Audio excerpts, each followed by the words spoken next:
అధ్యాయము 20 వచనం నుంచి 29 వరకు వ్రాయబడినటువంటి లేఖన భాగాన్ని ధ్యానిద్దాం. ఇది దేనికి సంబంధించింది అంటే, మొదటి 20 వచనాలు యూదుల్ని ధైర్యపరచడానికి దేవుడు తన సార్వభౌమ అధికారాన్ని ప్రకటించినటువంటి విధానం.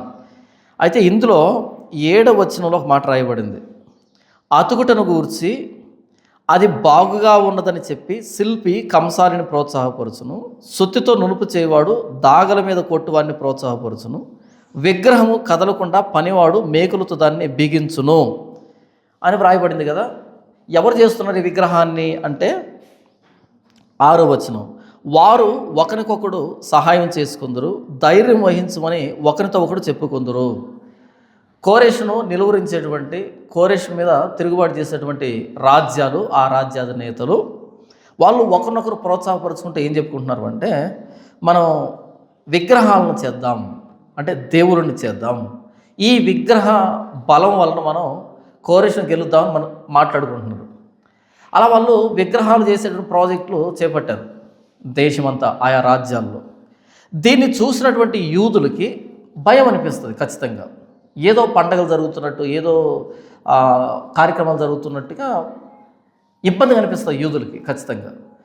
మనం చూస్తాం, నెబుకద్నెజరు బంగారు ప్రతిమను పెట్టించాడు. బంగారు ప్రతిమను పెట్టించి దానికి చేసిన హంగామా అంత ఇంత కాదు, చాలా హడావిడి చేశాడు. అలా ఎప్పుడైతే ఆ విగ్రహాలని చూసినప్పుడు ఏదో అయిపోతుందని యూదులు అనుకుంటారు కదా. కాబట్టి దేవుడు ఏం చెప్తున్నా అంటే, ఆ విగ్రహాలు ఎంత నిష్ప్రయోజనమైనవి, ఎంత ఎన్నిక లేనివి, విగ్రహాలకి దేవుడికి పోటీ అనేది ఉండదు. కాబట్టి వాళ్ళు విగ్రహాలు బట్టి ధైర్యం తెచ్చుకుంటున్నారు, మీరు నన్ను బట్టి ధైర్యం తెచ్చుకోండి.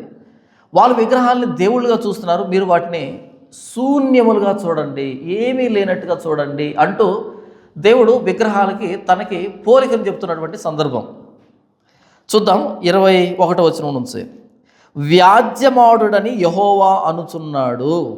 రండి వ్యాజ్యమాడుదాం. వ్యాజ్యమాడుడని యెహోవా అనుచున్నాడు. మీ రుజువు చూపించుడని యాకోబు రాజు చెప్పుచున్నాడు. ఎవరు రుజువు? ఎవరైతే ఈ అతుకుటను గురించి మాట్లాడుతున్నారో, ఎవరైతే విగ్రహాలను చేస్తున్నారో వాళ్ళతో ఏమన్నాడు అంటే, రండి వ్యాజ్యమాడదాం. వ్యాజ్యమాడడం అంటే ఆర్గ్యుమెంటు, లేదా డిబేటు, లేకపోతే డిస్కషన్ అనుకోవచ్చు.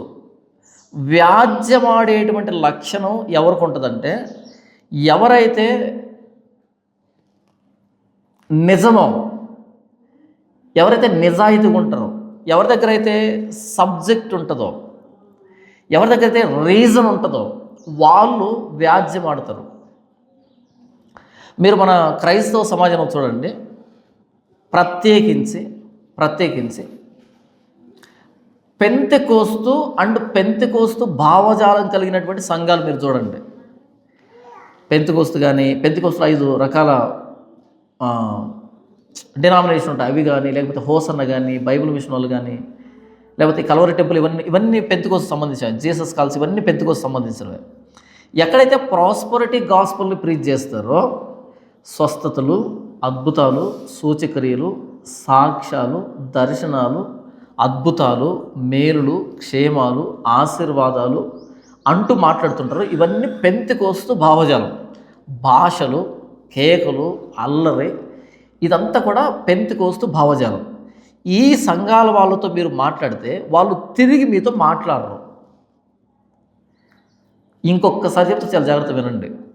ఈ పెంతెకోస్తు భావజాలం కలిగిన వాళ్ళతో మీరు ఏదైనా వాక్యాన్ని తీసుకొని మీరు మాట్లాడుతున్నారనుకో, వాళ్ళు రిప్లై ఇవ్వరు మీకు. మీరు వాళ్ళతో వాదిస్తున్నారనే విషయాన్ని ముందుగానే పసిగడతారు. వాళ్ళు తిరిగి వాదించరు. నాకు సంబంధించిన ఒక అబ్బాయి, అంటే నా స్నేహితుడు, నా క్లాస్మేట్ ఒక అబ్బాయి, పాస్టర్ ఉన్నాడు ఇక్కడే, పాస్టర్ ఆ వ్యక్తి, ఆ అబ్బాయి. అయితే చాలా రోజుల తర్వాత, అంటే మేము కోర్స్ అయిపోయిన చాలా సంవత్సరాల తర్వాత నేను పాస్టర్ అయ్యాననే విషయం అబ్బాయి తెలిసి ఆ నంబర్కి ఫోన్ చేశాను నాకు. ఎప్పుడు ఇది జరిగింది నాకు తెలిసి ఒక 6-7 సంవత్సరాల క్రితం జరిగింది. అప్పుడు ఇంకా నేను సోషల్ మీడియాలోకి రాలే, జస్ట్ ఆఫ్ ది స్క్రీన్ పనిచేస్తున్నా. అప్పుడు ఆ వ్యక్తి తెలిసి నాకు ఫోన్ చేశాడు, ఏరా బాగున్నావా, నువ్వు పాస్టర్ అయ్యావంట కదా, చాలా సంతోషం అని చెప్పి వాడు చాలా సంతోషపడుతున్నాడు, చాలా ఆనందపడుతున్నాడు. అలా మొదటి రోజు ఫోన్ చేశాడు, మాట్లాడుకున్నాం. రెండో రోజు ఫోన్ చేశాడు, మాట్లాడుకున్నాం. మూడో రోజు ఫోన్ చేసి మాట్లాడుకున్నాం. నాలుగో రోజు నేను ఫోన్ చేశాను, నేను ఆ వ్యక్తి ప్రాంతానికి వెళ్తున్నాను, మరి మీ ఏరియాకి వస్తున్నాను, చిన్న మీటింగ్ ఉంది నాకు అక్కడ, ఒకసారి వస్తే ఇద్దరు కలిసి మాట్లాడుకుందాం అన్నాం. ఏం మీటింగ్ అన్నాడు. మీటింగ్ పలానా దగ్గర మీటింగ్ అని చెప్పారు. అనగా వెంటనే వాడికి సెన్సార్లు బాగా పనిచేశాయి. ఈ మీటింగ్ అనేది మనకు సంబంధించిన మీటింగ్ కాదు, ఇది మన డినామినేషన్ కాదు ఇది అని వాడన్నాడు. నాకు పని ఉంది అన్నాడు. నేను అన్నాను, పని ఉంటే పక్కన పెట్టరా, మాట్లాడదాం, ఎప్పుడో కొన్ని సంవత్సరాల క్రితం మనం కలుసుకున్నాం, ఇప్పుడు నువ్వు పాస్ అయ్యావు, నేను పాస్ అయ్యాను, ఇద్దరు కాసేపు మాట్లాడుకుందాం అన్నాం. అంటే అన్నాడు, ఏం మాటలు అన్నాడు. మరి ఏం మాటలు మాట్లాడాడు 3 రోజుల నుంచి? ఏం మాటలు అన్నాడు. దేవుని గురించి మాట్లాడుకుందాం, బైబిల్ గురించి మాట్లాడుకుందాం రా అన్నా. మనీ సారీ మనీ, అలాంటి డిస్కషన్స్ నేను దూరం అన్నాడు. ఎలాంటి డిస్కషన్లు అన్నా, ఎలాంటి డిస్కషన్లు దూరం అంట, అలాంటి డిస్కషన్. ఎలాంటి డిస్కషన్లు అంటే అలా డిబేట్లు వాదాలు నాకు పడవు అని అన్నాడు. నీకు చేతిలో బైబిల్ కదా ఉంది అన్నా. అన్నాడు. నా చేతిలో బైబిల్ కదా ఉంది. నువ్వు పాస్టవే కదా, నేను పాస్టనే కదా, ఇంక డిబేట్ ఏంటి, డిస్కషన్ ఏంటి? నాకు తెలియదు నువ్వు చెప్పు, నీకు తెలియదు నేను చెప్తాను. ఇద్దరి చేతిలో బైబిల్ ఉంది, నేను కొత్తగా బైబిల్ రాసుకొని రావట్లే, నీ చేతిలో కొత్తగా ఏం బైబిల్ లేదు, ఇద్దరి చేతిలో ఒకే బైబిల్ ఉంది, ఇద్దరు పాస్టర్లమే. ఇంక తేడా ఎందుకు వస్తుందా? ఇద్దరి దగ్గర ఒకే బైబిల్ ఉంది, ఇక డిస్కషన్ ఏంటి, డిబేట్ ఏంటి అని అనగానే అబ్బాయి అన్నాడు, చూడమని నువ్వు పాస్టర్ అయ్యావు, నేను సంతోషపడ్డాను, కానీ ఇలా డిబేట్లు డిస్కషన్లు అంటే నాకు నిజంగా నచ్చదు, ఇంకెప్పుడు నువ్వు నాకు ఫోన్ చేయొద్దు అన్నాడు. అది లాస్ట్ ఫోన్. 4వ రోజు చెడిపోయింది. ఎవరు ఎందుకు చెడిపోయింది? ఎందుకంటే పెంతెకోస్తు వాడు హోసన్నాలో పాస్టర్, హోసన్నాకు సంబంధించి పాస్టర్, వైట్ అండ్ వైట్ వేసుకొని తెల్ల పావురం లెక్క ఉంటాడు. ఉపవాస ప్రార్థనలు, విజ్ఞాపన ప్రార్థనలు, రకరకాల విచిత్ర ప్రార్థనలు, బైబిల్ చదవరు పాపం. బైబిల్ అంటే పరమ చిరాకు, అలర్జీ వాళ్ళకి. ఎలాగైతే డస్ట్ అలర్జీ ఉన్న వాళ్ళకి తుమ్ములు మీద తుమ్ములు వస్తుంటాయో, వాళ్ళకి బైబిల్ చూస్తే తుమ్ములు మీద తుమ్ములు వచ్చేస్తుంటాయి. పడదు బైబిల్ అంటే వాళ్ళకి ఏం కావాలి, కళ్ళు మూసుకొని ఎంతసేపు మోకాల మీద ఉండాలి. ఎందుకంటే ఏం వినాల్సిన అక్కర్లేదు, ఏం చూడాల్సిన అక్కర్లేదు, ఏం చదవాల్సిన అక్కర్లేదు, అలా మౌనం ఉండిపోయి సరిపోద్ది. ఎందుకు చెప్పాను ఇదంతా నేను? 21వ వచనం, వ్యాజ్యమాడుడని యెహోవా అనుచున్నాడు. వ్యాజ్యమాడడం దేవుని లక్షణం. ఎందుకు? అబద్ధంలో ఉన్న వారిని పిలుస్తున్నాడు, రండి మీ వ్యాజ్యాన్ని నాకు వినిపించండి, రండి మన వివాదం తీర్చుకుందాం అంటాడు. Come let us reason together అంటాడు యెషయా మొదటి అధ్యాయంలో. వ్యాజ్యం అని పలు సందర్భాల్లో వచ్చిందా మనకి? వ్యాజ్యం అంటే ఏమనుకుంటున్నారు ఇంతకీ? వ్యాజ్యం అంటే కోర్టులో సీన్ అనమాట. ఇటువైపు ఒక అడ్వకేట్ ఉంటాడు, ఇటువైపు ఒక అడ్వకేట్ ఉంటాడు, మధ్యలో జడ్జి ఉంటాడు. వీళ్ళిద్దరు వ్యాజ్యం ఆడుతుంటారు. ఎవరన్నారు? నా క్లయింట్ నిర్దోషి అని ఈయన ప్రజెంట్ చేస్తాడు, ఆయన నా క్లయింట్ నిర్దోషి ప్రజెంట్ చేస్తాడు. కోర్టులో సీన్ మీకు నచ్చదా? కోర్టులో సీను చాలా బాగుంటుంది. కోర్టు సీన్ బ్యాక్ డ్రాప్లో వచ్చిన ప్రతి మూవీ హిట్ అప్పటి నుంచి ఇప్పుడు దాకా. అవునా? కోర్టు సీన్ బ్యాక్ డ్రాప్తో వచ్చిన ప్రతి మూవీ అప్పటి నుంచి ఇప్పటిదాకా బ్లాక్ బస్టర్ అవుతుంది. ఎందుకంటే అది తెలివితో కూడుకున్నది. మాటకు మాట వెళ్తుంటుంది. అదే ఒక్క దెబ్బ కొడితే 100 మంది చచ్చిపోయారు అనుకో, పెద్దగా ఏం అనిపించదు, సొల్లు అనిపిస్తుంది. ఒక్క తనుదంతే 10 మంది గాల్లో అలా లేచి వెళ్ళిపోయారు అనుకో, ఏం అనిపించదు, సొల్లు అనిపిస్తుంది. కానీ కోర్టులో ఫైటింగ్లు ఉండవు, చొక్కాలు చింపుకోవడం, రక్తపాతాలు ఏముండవు. అటువైపు ఒక నిలబడుకుంటాడు, ఇటువైపు ఒక నిలబడుకుంటాడు. వాడికి సంబంధించిన అడ్వకేట్, వీడికి సంబంధించిన అడ్వకేట్. చేతులు ఏముంటాయి? మారణాయుధాలు ఉంటాయి, పేపర్లు ఉంటాయి. తెల్లటి పేపర్లు ఉంటాయి. నల్ల కోట్ వేసుకొని తెల్ల పేపర్లు పట్టుకొని ఆయన ఒక చట్టాన్ని తీస్తే ఈయన ఒక చట్టం తీస్తాడు, ఆయన ఒక చట్టం ఈయన ఒక చట్టం, ఆయనకు ఆధారం ఈయన ఒక ఆధారం. మొత్తానికి వాదోపదాలు జరిగి ఈ కోర్టులో నిలబడుకుంటే వీళ్ళే మాట్లాడరు, వీళ్ళు ఎలాగుంటారు. అవునా అంటే అవును, కాదు అంటే కాదు, అంతే. అంతమించి వేరే డైలాగ్ ఉండదు వీళ్ళకి. ఆ అడ్వకేట్లు మాట్లాడుతుంటారు చూసావా, అది తెలివి. ఇంత పెద్ద పుస్తకం ఉంటుంది, ఐపీసీ అని, ఇండియన్ పీనల్ కోడ్ ఎంత ఉంటుంది. దాన్ని ఎవడైతే చదువుతాడో దాంట్లో ప్రతి చట్టాన్ని, ప్రతి సబ్ ఫ్రేజ్ని, ప్రతి దాన్ని ఎవడైతే చదువుతాడో దాంట్లో నిష్ణాతుడవుతాడో ఎవడు, వాడు అక్కడ బాగా వాదిస్తాడు. కోర్టుకు వెళ్ళి ప్రతి అడ్వకేట్ని మనం పెట్టుకోం. ఇప్పుడు నా కేసు వాదించడానికి ఒక అడ్వకేట్ని పెట్టుకోవాలనుకో, ఎవరినంటే వాళ్ళు పెట్టుకోం. వాళ్ళ ట్రాక్ రికార్డు ఉంటుంది, వాళ్ళు ఎన్ని కేసులు డీల్ చేశారు, ఎన్ని కేసులు గెలిచారు, వీళ్ళు వాదన ఎలా ఉంటుంది, ఎలాంటి కేసులు డీల్ చేశారు, దాన్ని బట్టి అడ్వకేట్ని మనం పెట్టుకుంటాం. అవునా? అది తెలివికి సంబంధించింది. వ్యాజ్యమాడుడని యెహోవా అనుచున్నాడు. రండి వ్యాజ్యమాడండి. కోర్టులో సీన్ మీకు నచ్చకపోతే మీరు తెలివి తక్కువ దద్దములని అర్థం. కోర్టులో సీన్ బోర్ అనిపిస్తే తెలివి తక్కువ దద్దములని అర్థం.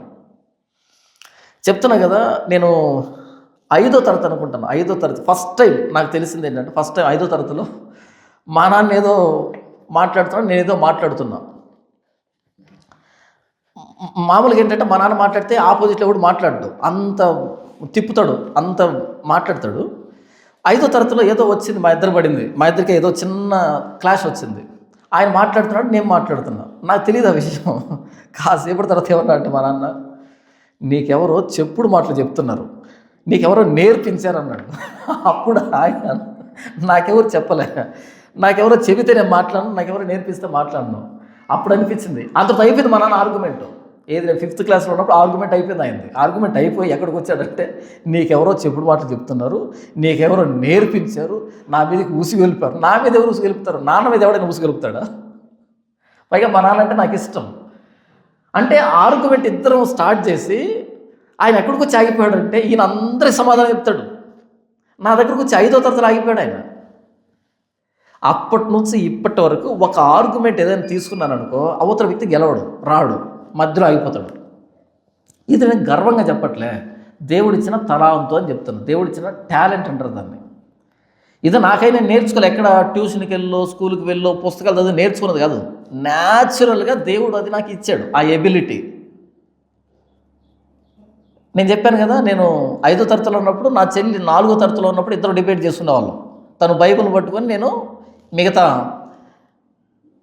హైందవ గ్రంథాలు పట్టుకొని, అంటే మాకు తెలిసినంతట్లో డిబేట్ చేస్తూ ఉంటే ప్రతిసారి గెలిచేది నేనే పైకి. అంటే దాన్ని ఎలాగైనా తిప్పగలను అప్పటి నుంచే. ఈ వ్యాజ్యమాడడం అనేది తెలివితో కూడుకున్నది, తెలివి తక్కువ వాళ్ళకి చేత కాదు ఇది. అందుకని చాలామంది ఏమంటారు అంటే ఎస్కేప్ అవుతారు. మీరు చూడండి, ఎవడైతే బైబుల్లో వ్యాజ్యమాడే విషయంలో ఎస్కేప్ అవుతాడో ఆడు తెలివి తక్కువ దద్దమ్మని అర్థం. కర్మెలు పర్వతం మీద ఏలియా పిలిచాడు, రండి ఆశరదేవ ప్రవక్తలు కానీ బయలు ప్రవక్తలు కానీ మొత్తం 850 మంది కర్మెలు పర్వతం మీదకి రండి. వచ్చారు. 850 వర్సెస్ 1. గేమ్ చూసారు ఎలాగుందో, డిబేట్ చూసారు ఎలాగుందో. ఎంతమంది ఉన్నారు?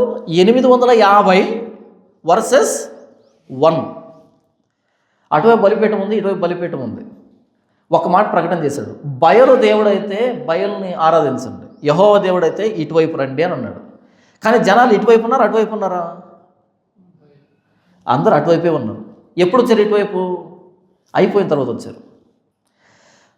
బైబిల్లో ప్రవక్తలను కానీ అపోస్తులను కానీ ప్రభు అయిన యేసుక్రీస్తు అనగా మీరు చూడండి, యేసు ప్రభువుని మీరు చూడండి, ఆయన ప్రారంభం నుంచి ఎండింగ్ వరకు కంటిన్యూస్ డిబేట్.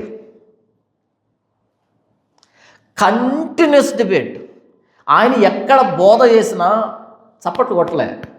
ఏం చేశారు? రాళ్ళు తీసుకున్నారు. ఎందుకు? వాళ్ళని గెల్లకుండా, గెచ్చకుండా, వాళ్ళని వేపకుండా, పొరపాటును కూడా ప్రసంగం చేయరు ఆయన. ఎప్పుడు ప్రసంగం చేసినా రాళ్ళు ఎత్తుకోవడమే, ఎప్పుడు ప్రసంగం ముగించినా సనగడం, గొనగడమే, ఎప్పుడు ప్రసంగం ముగించినా ప్రశ్న వేయడమే ఆయనకి. ఒకడు వచ్చాడు, బోధకుడా నువ్వు ఏ మోమాటం లేకుండా బోధిస్తున్నావు మాకు అర్థమైంది, నువ్వు నిర్మోహమాటగా మాట్లాడుతున్నావు అంటే ఎందుకు? ముఖం మీద చెప్పి, డైరెక్ట్గా చెప్పి ఇరికిద్దామని, కుయుక్తి చేతి పట్టుకుందాం వచ్చారు. చెప్పు విషయం ఏంటి అని అంటే, కైసరుకు పన్నివ్వడం న్యాయమా కాదా అని అడిగారు. కైసర్ అంటే రోమా చక్రవర్తి, వీళ్ళు యూదులకి కైసర్ అంటే పరమ చిరాకు, అసహ్యం. కైసరుకు పన్ను కట్టడం అంటే అసలు నచ్చదు వాళ్ళకి. ఈయనెవరు? యేసు ప్రభు బోధిస్తున్నాడు. ఇప్పుడు ఈయన కైసరుకు పన్నివ్వండి అన్నాడు అనుకో, యూదులకు వ్యతిరేక అయిపోతాడు. కైసరుకు పన్నివ్వద్దు అన్నాడు అనుకో, రోమీలు వచ్చి అరెస్ట్ చేసేస్తారు ఈయన్ని. తిరుగుబాటు చేస్తున్నాడు, పన్నివ్వకుండా ఆపుతున్నాడని ఇమ్మీడియట్గా అరెస్ట్ చేసేస్తారు ఈయన్ని. అప్పుడే సిలువకి ఇచ్చేస్తారు. పన్ను ఇవ్వండి అని అంటే కనుక యూదులంతా ఒకవైపు వెళ్ళిపోతారు. పన్ను ఇవ్వద్దు అంటే ఈయన అరెస్ట్ అయిపోతాడు. ఏం చేయాలి యేసు ప్రభు? ఏం చెప్పాడు యేసు ప్రభు చెప్పండి? మీ దగ్గర దేనారం ఉందా అని అన్నాడు. ఉంది, ఇదిగో దేనారం. దేనారం ఇసుకుని ఇలా చూసి, ఈ పై రూపం ఎవరిది అని అన్నాడు. ఇది కైసరుది. ఈ రాత ఎవరిది? కైసరుదే. కైసరుది ఇది. ఇప్పుడు రూపం కైసరుదే, రాత కైసరుదే. కాబట్టి కైసరుది కైసరికి ఇచ్చేసేయండి. ఇది కైసరుది కదా, కైసరికి ఇచ్చేసేయండి. దేవునివి దేవునికి ఇవ్వండి అన్నాడు. వేరే మాట లేదు. అసలు ఏం చెప్పాలి అర్థం కావట్లేదు వాళ్ళకి. వాళ్ళ జేబులో ఉన్న దేనారమే, వాళ్ళు చెప్పిన ఆన్సరే. ఈ రూపం కైసరిది, ఈ రాత కైసరిది. కైసరికి ఇచ్చేసి దేవునికి ఇచ్చేసి. ఎవరు ఇరుక్కున్నారు ఇక్కడ? ఇరుక్కున్నది ఎవరు ఇక్కడ? ఇరికిద్దామని వచ్చిన వాళ్ళు ఇరుక్కుపోయారు. ఏం చేయాలో తెలియట్లే వాళ్ళకి. దీన్ని వ్యాజ్యం అంటారు. యేసు ప్రభు స్టార్టింగ్ నుంచి ఎండింగ్ వరకు కంటిన్యూస్ డిబేట్ చేశాడు. తెలియదు మనోళ్ళకి. బైబిల్ చదివిన వాడికి, లేఖనాల పట్ల అవగాహన ఉన్నవాడు మాత్రం చేసేది డిబేట్, వ్యాజ్యం, డిస్కషన్. నేను శివశక్తి కరుణాక సుగుణతో డిబేట్ చేస్తున్నప్పుడు, కరుణాక సుగుణ పాపం ఇబ్బంది పడుతున్నాడు. మీరు కెమెరా ముందు మీకు తెలియదు కదా, మధ్య మధ్యలో కెమెరా ఆఫ్ చేస్తారు, స్విచ్ అవుతుంది అనమాట. ఈ మధ్య మధ్యలో కెమెరా స్విచ్ చేసినప్పుడు ఏంటంటే మధ్యలో వస్తారు, ఆయన విసురుతారు, పేపర్లు అందిస్తారు, చెవిలో చెప్తారు, ఏంటంటే మాట్లాడుతున్నారు, ఇలా చెప్పని. అది మీకు కనపడదు, నా ఎదురుగుంటుంది. నేను అనుకుంటున్నాను ఎందుకు అంత పెద్ద సీన్ చేస్తున్నానని. మధ్య మధ్యలో పేపర్లు వస్తున్నాయి ఆయనకి, పేపర్లు తెచ్చిస్తున్నారు, ఇదడుగు అని. నేనేమంటున్నానంటే, నేనే ప్రశ్నలు అడగమని మొత్తుకుంటాను ఎక్కడికైనా వెళ్తే. ప్రశ్నలు అడగండి, ప్రశ్న అడిగి మొత్తుకునే రకం నేను. మీరు ఎన్ని చీటీలు తెచ్చుకునే రకం అంత ఊపు వస్తుంది తప్ప నేనేం భయపడే రకం కాదు. మీరు అడగమనే కదా నేను అంటున్నది ఇక్కడ కూర్చొని అనేటట్టుగా నేను ఇంకా నవ్వుకుంటున్నా. ఒకనొక టైంలో పాపం మీడియా ఈ మోడరేటర్గా ఉన్నటువంటి లలిత్ కుమార్ అన్నారు ఇబ్బంది పడ్డాడు. ఎందుకంటే కరుణాకర్ ఓడిపోయినా ఈ వ్యక్తి ఓడిపోయినట్టు, ఈ వ్యక్తి ఓడిపోయినా, ఎందుకంటే ఇద్దరు ఒకే రకం కాబట్టి మధ్య మధ్యలో ఈయన దూరుతున్నాడు, లలిత్ కుమార్ దూరుతుంటే నేనేమన్నాను తెలుసా, నీకంత ముచ్చటగా ఉంటే లేచి వచ్చి ఇక్కడ కూర్చో అన్నా. మిగతా వాళ్ళు ఏమంటారు తెలుసా, ఇది తప్పిది, నువ్వెందుకు వస్తున్నావు అని అంటారు. మనదట్ట కాదనమాట. నువ్వు కూర్చున్నావు ఓకే, వీడు కూర్చున్నావు, నాకేంటి? ఏ గుమ్మడికాయ అయితే ఏంటి కత్తిపేటకి చెప్పండి? ఇప్పుడు కత్తిపేటకి ఏ గుమ్మడికాయ అయితే మాత్రం ఏంటి, కొయ్యడమే కదా. ఎందుకు నేను ఈ మాట చెప్తున్నానంటే, వ్యాజ్యమాడడం అనేది ప్రవక్తలు చేసిన పని, అపోస్తులు చేసిన పని, యేసు చేసిన పని. అబద్ధంలో ఉన్న వ్యక్తులతో వ్యాజ్యమాడి వారి వ్యాజ్యాన్ని తప్పని నిరూపించినప్పుడు మనం చెప్పేదాన్ని వినేదానికి ఆస్కారం ఉంటుంది. వ్యాజ్యం ఆడట్లేదు అనుకో, వాడి దగ్గర సబ్జెక్ట్ లేదని. ఇక్కడ దేవుడు ఏమని పిలుస్తున్నాడంటే, మన దేవుడు వ్యాజ్యమాడుడని యెహోవానుచున్నాడు, రండి వ్యాజ్యమాడదాం, మీ ఆర్గ్యుమెంట్ని ప్రజెంట్ చేయండి, మీ వాదన వినిపించండి. అవునా కదా? కానీ ఇప్పుడు క్రైస్తవులు మీరు వెళ్ళండి. రాత్రి ఒక వ్యక్తి నాకు కాల్ చేశాడు, అన్న పోయిన ఆదివారం మా చర్చి పాస్టర్ గారి దగ్గరికి వెళ్ళి ఓ ప్రశ్న అడిగాను. ప్రశ్న అడగానే ఆయన మా ఇంటికి ఫోన్ చేశాడు. ప్రశ్న అడిగిన వాళ్ళ ఇంటికి ఫోన్ చేశాడంట. ఫోన్ చేయగానే ఇంట్లో వాళ్ళందరూ కలిసి ఈ వ్యక్తి మీదకి వచ్చారు. ఏమని, ఏరా పాస్టర్నే ప్రశ్న అడిగే అంత గొప్పవాడు అయిపోయావా ఏంటంట? ఇంతకు ఆయన ఎందుకు ఫోన్ చేసి చెప్పాడు, మీ అబ్బాయి నన్నే ప్రశ్న అడుగుతున్నాడు. ఎవరిని అడగాలి ప్రశ్న? మీ పిల్లాడిని స్కూల్ పంపిస్తారు, పంపించిన తర్వాత వీడికి ఏదో ఒక ప్రాబ్లం అర్థం కాలే, టీచర్ని అడిగాడు.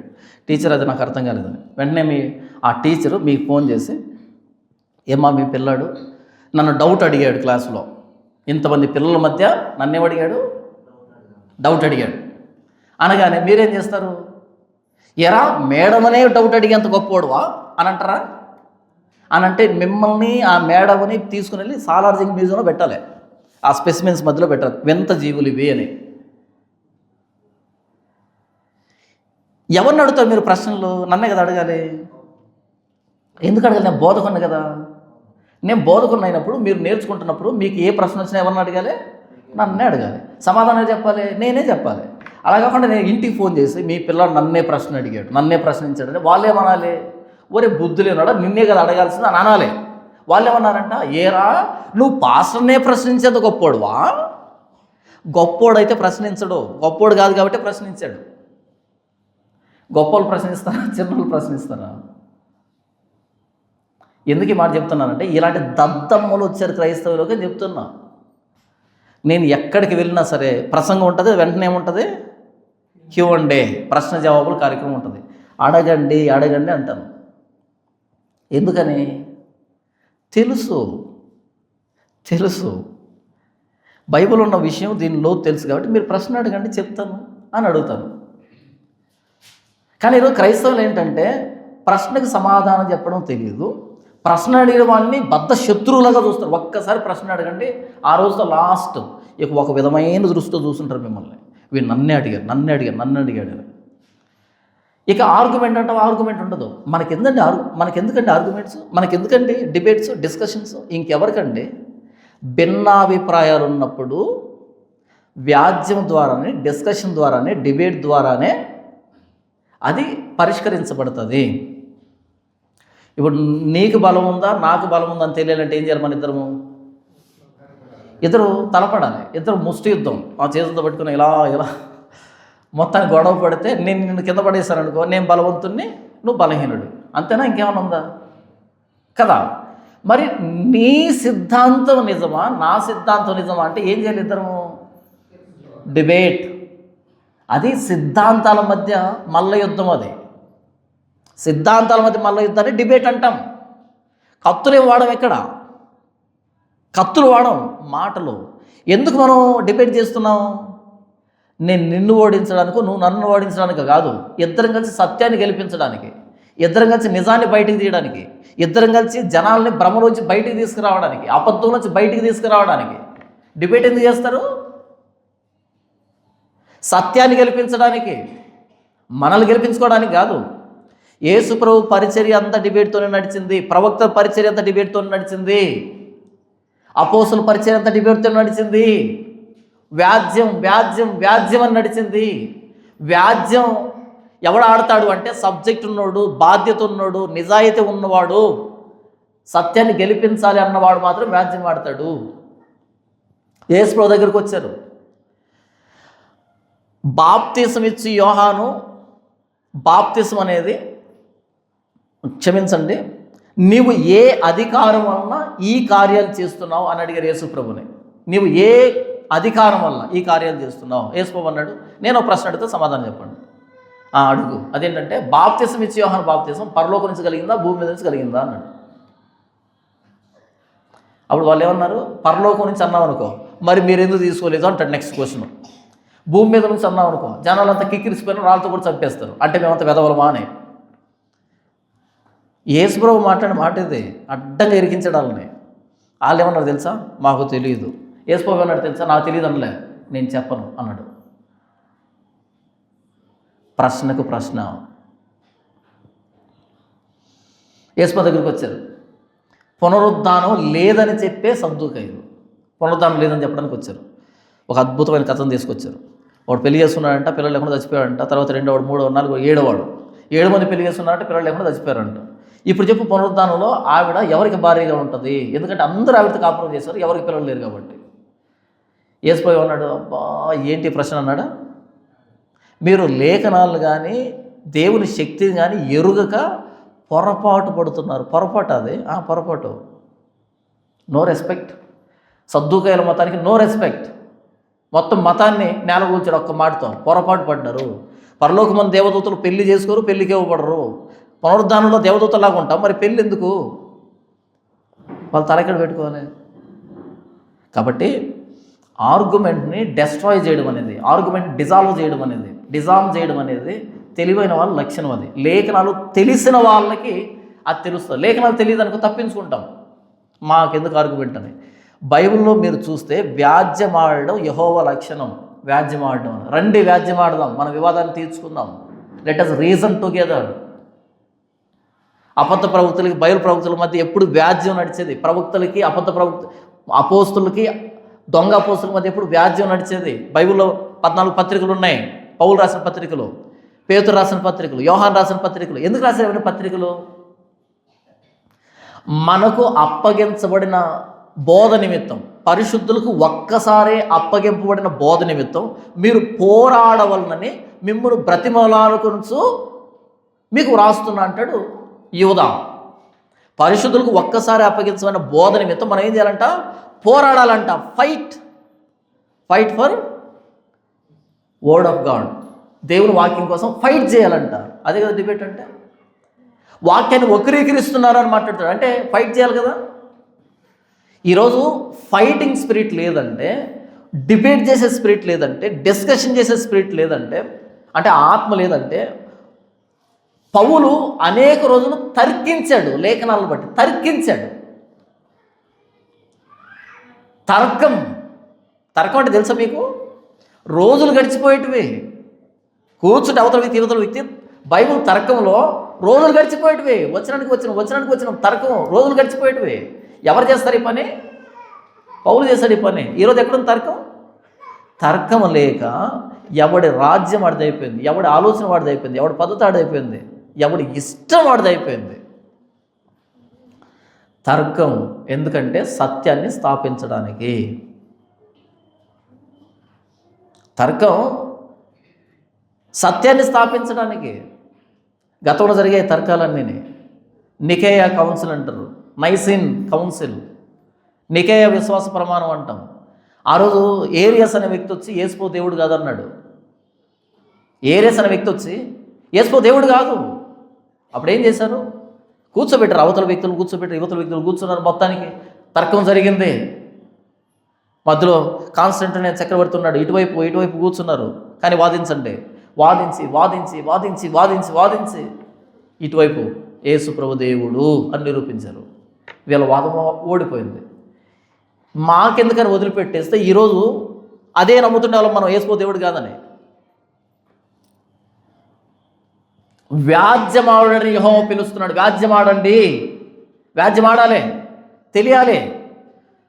వ్యాజ్యము అందరూ ఆడలేరు, సబ్జెక్ట్ ఉన్నోడు మాత్రమే ఆడతాడు. కానీ ఈరోజు ఏమైపోయారంటే లేఖనాలు చేతులు ఉన్నాయి కానీ లేఖనాలు లోతు తెలియదు క్రైస్తవ్యానికి. కాబట్టి తప్పించుకుంటున్నారు. ఎవడైతే వ్యాజ్యములో నిలవబడలేను అని అనుకుంటాడు వాడు తప్పించుకుంటాడు, వాడు వెళ్ళిపోతాడు, ఉండడు అక్కడ. అర్ధరాత్రి 12 గంటలకి ఫోన్ చేసి వ్యాజ్యం స్టార్ట్ చేయండి, డిబేట్కి పిలిచినాను, వ్యాజ్యం స్టార్ట్ చేయండి. ఓడిపోయేది పిలిచినాడే.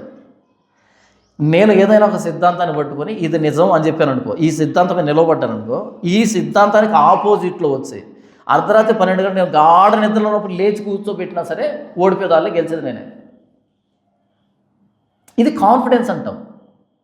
లేఖనాల లోతు తెలియడం అంటావు దీన్ని. నన్ను ఎవరు ఆ మధ్య ఎక్కడికో పిలిచారు, ఏదో ఒక డిబేట్కి పిలిచారు. ఆయన ఎక్కడ అని అడిగాను నేను. వెళ్ళిన తర్వాత ఆయన ప్రిపేర్ అవుతున్నాడు అన్నారు. ప్రిపేరా? ఏం ప్రిపేరు?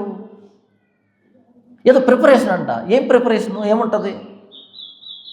ఇప్పుడు మా నాన్న గురించి చెప్పమని అడిగారు అనుకో, మీరు 1 గంట ఆగండి ప్రిపేర్ అవుతా అంటావా? మీ నాన్న గురించి 4 మాటలు చెప్పన్నారు అనుకోండి, 1 గంట ఆగండి ప్రిపేర్ అవుతా అంటానా? అంటాను. అంటే కనుక అనుమానించాలి, ఎంతకి వీడు ఆయన కొడుకేనా అని. ఇప్పుడు మాట్లాడిన మా నాన్న గురించి మాట్లాడతాను. ఈ బైబిల్ నాది, ఈ లేఖనాలు నావి, ప్రభువైన యేసుక్రీస్తు నాకు ఇచ్చినటువంటి లేఖన అధికారం ఇది. నా జీవితం అంతా ఈ లేఖనాలతో ముడిపడి ఉంటే కొత్తగా ప్రిపేర్ అయ్యేది ఏంటి? ఎంత వాక్యం చెప్తున్నా నా దగ్గరకు వచ్చి ఎవడో గెలుచుకొని పోవడం ఏంటి? జరగని పని, జరగదు. వ్యాజ్యమాడడం అనేది దేవుడు పాత నిబంధన అంతట్లో మనం పదే చూస్తాం.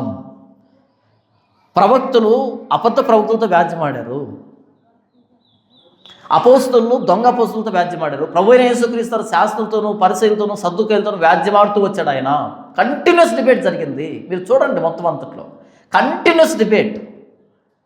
ఈరోజు వ్యాజ్యమాడేది లేదు. ఎందుకు లేదు? లోతు లేదు.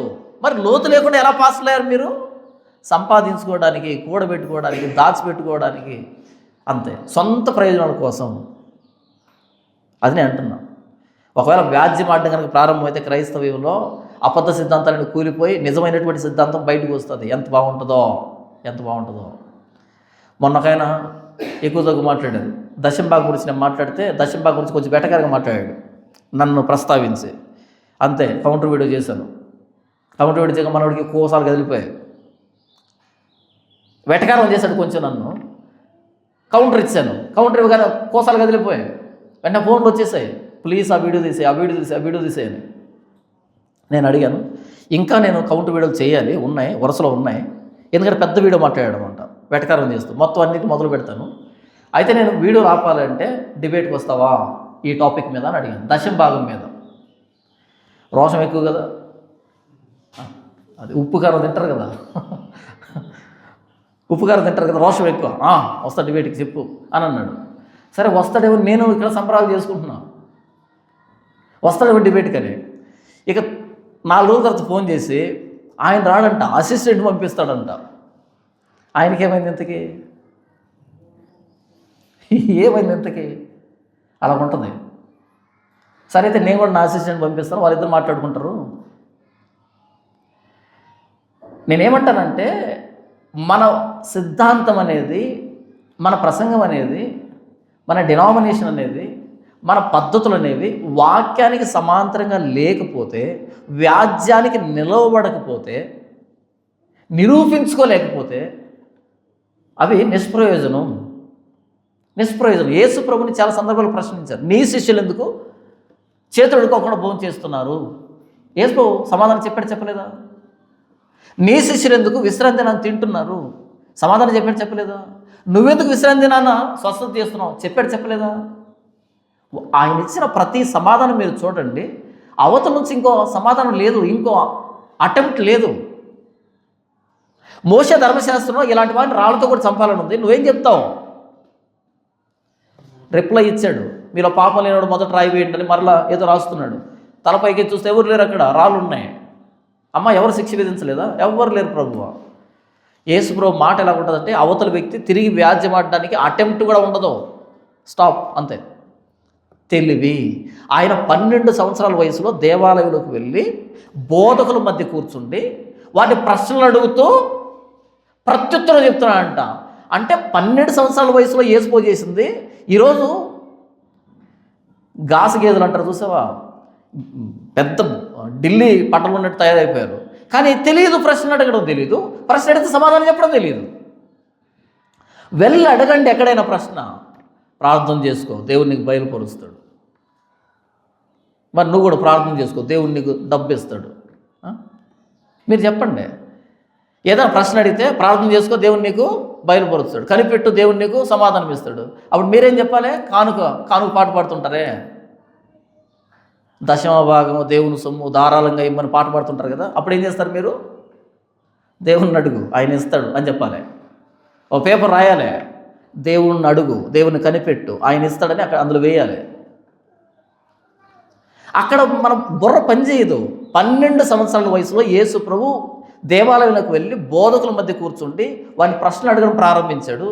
ఆయన ప్రజ్ఞకు ప్రత్యుత్తరానికి వాళ్ళు ఆశ్చర్యపోయారు.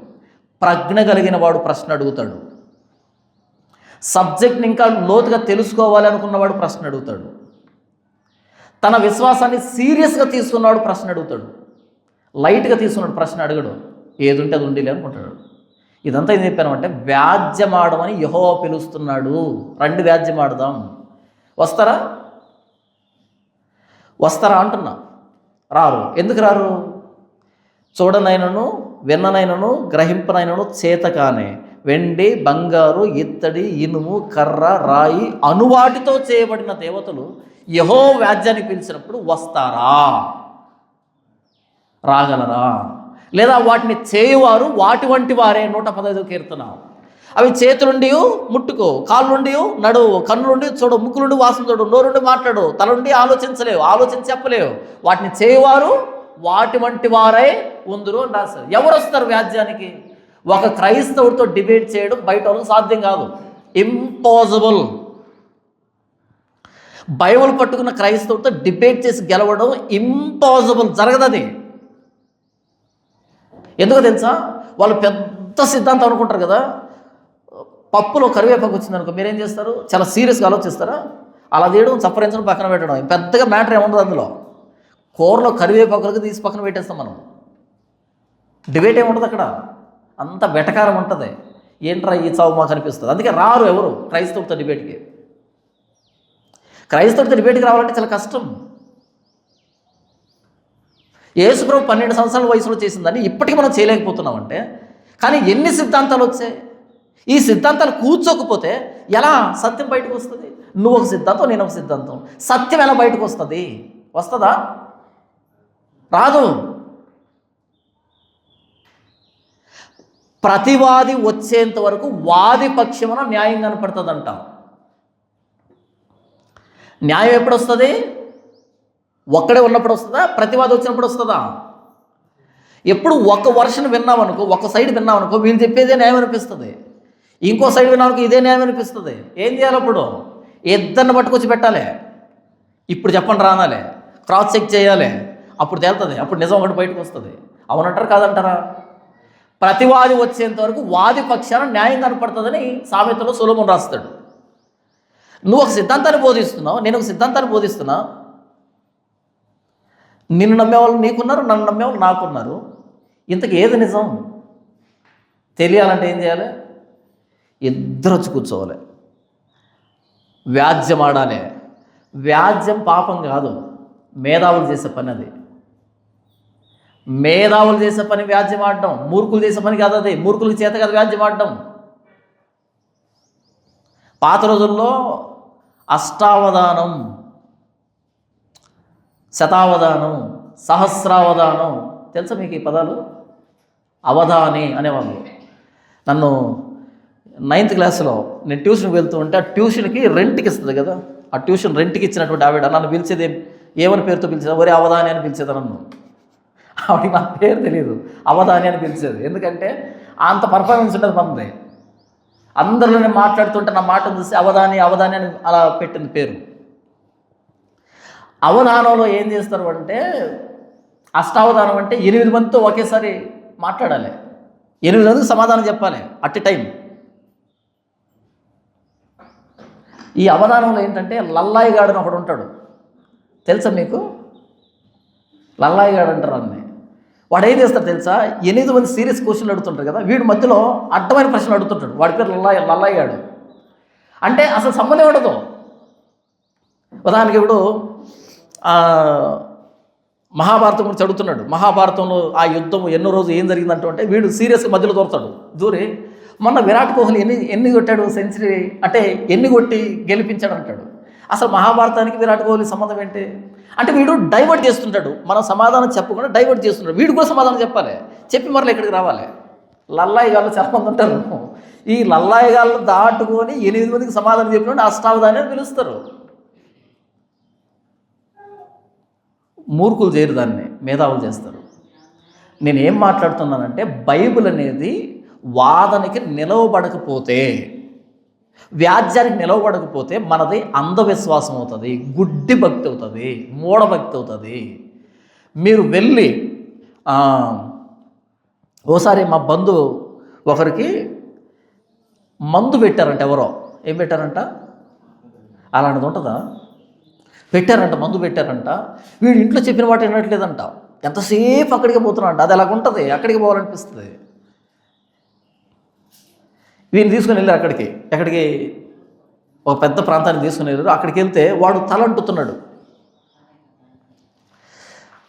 వాళ్ళు తలంటుతున్నారు. వాడి దగ్గరికి వెళ్ళి ప్రశ్నలు అడుగు, ఎందుకు దాంట్లో ఏం కలిపావు, అది ఇక్కడ తలంటితే లోపల ఉన్న ఆలోచన ఎలా మారుతుంది అని అడగండి.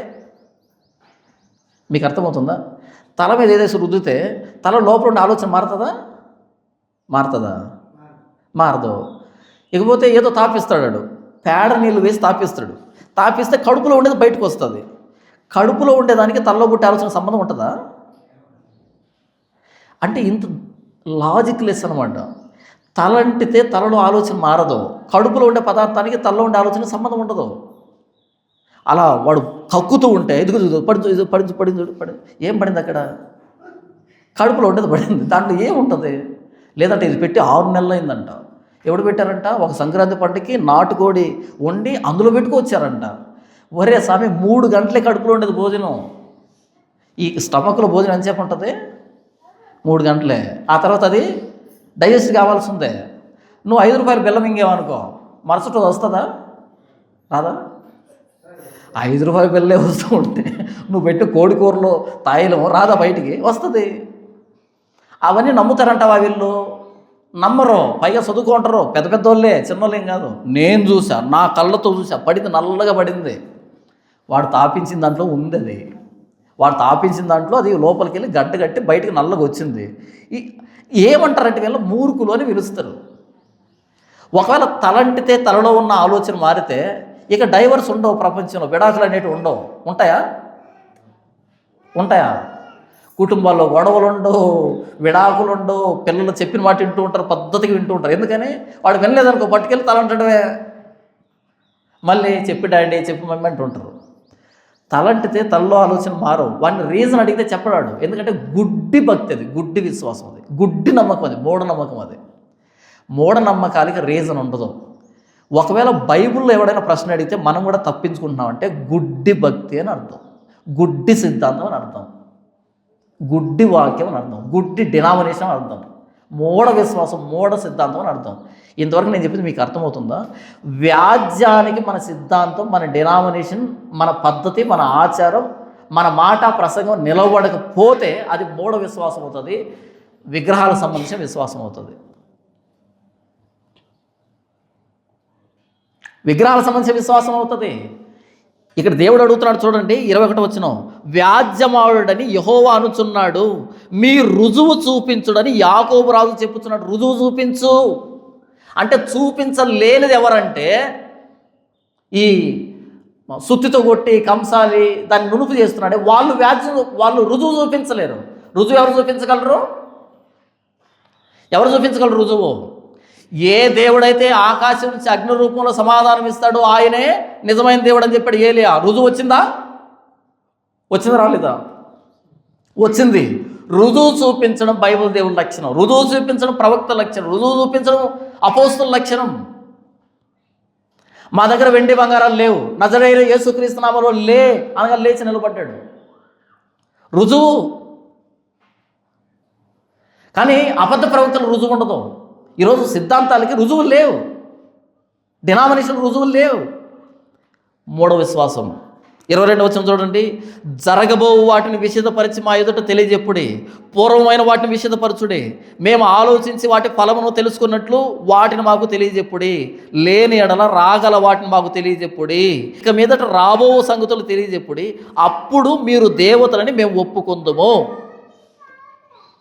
ఏమడుగుతున్నాడు దేవుడు? ఏమడుగుతున్నా అంటే రాగల వాటిని చెప్పండి, లేదా జరిగిపోయిన వాటిని చెప్పండి, అప్పుడు మీరు దేవుళ్ళని మేము ఒప్పుకుంటాం.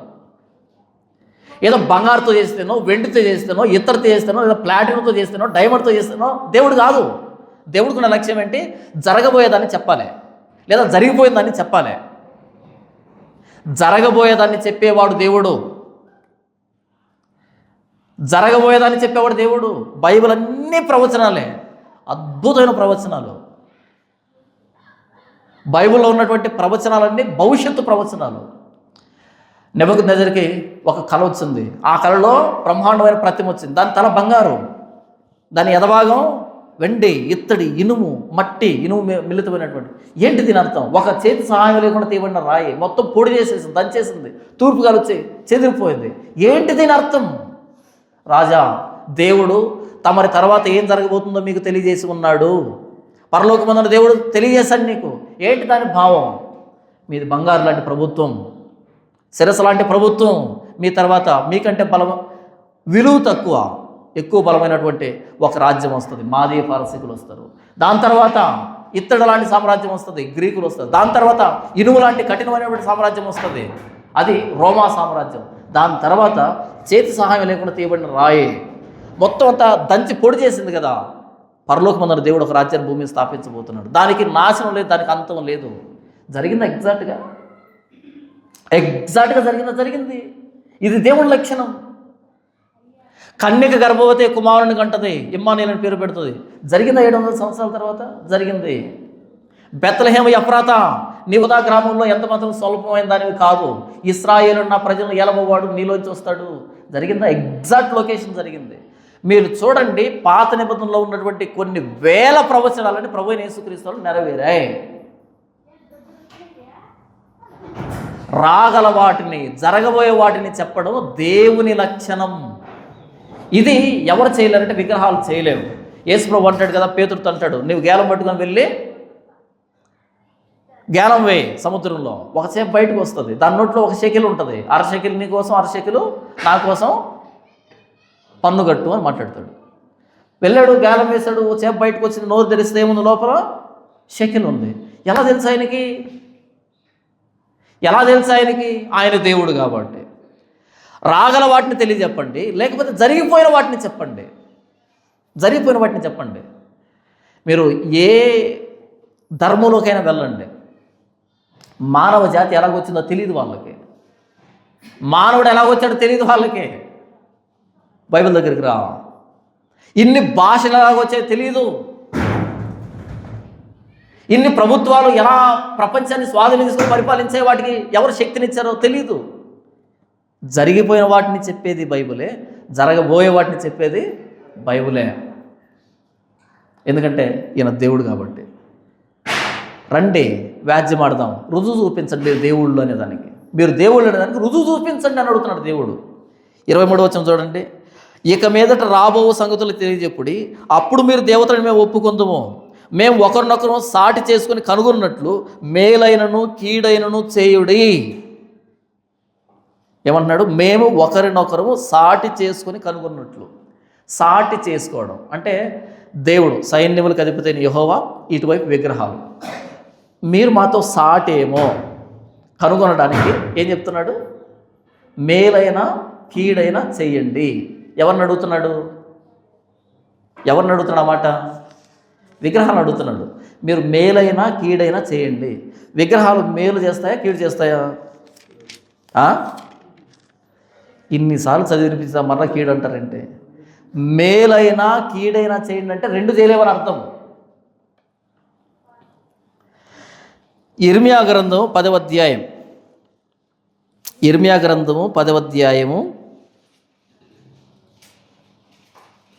5వ వచనం. అవి తాటి చెట్టు వలె తిన్నగా ఉన్నవి. ఏవి? విగ్రహాలు. తిన్నగా అంటే అంతే, ఎలా చేస్తే అలాగే ఉంటాయి, వంగవు. అవి తాటి చెట్టు వలె తిన్నగా ఉన్నవి, అవి పలకవు, నడవనేరవు, కనుక వాటిని మోయవలసి వచ్చెను. పాపం పలకవు, నడవు కాబట్టి వాటిని మోయాలి. తర్వాత వాటికి భయపడకూడి. ఏమని మాట్లాడుతున్నాడు? వాటికి భయపడాలా వద్దా? చెప్పండి, భయపడాలా వద్దా? అన్న వాటికి ప్రాణప్రతిష్ఠ చేస్తారన్నా. లేదు చేశారు, నువ్వేదో భయపడుతున్నావు. వాటికి భయపడకూడి. తర్వాత చూడండి, అవి హాని చేయ నేరవు, మేలు చేయటం వాటి వలన కాదు. అంటే హాని జరగదా విగ్రహాల వల్ల? చెప్పండి, విగ్రహాల వల్ల హాని జరుగుతుందా జరగదా?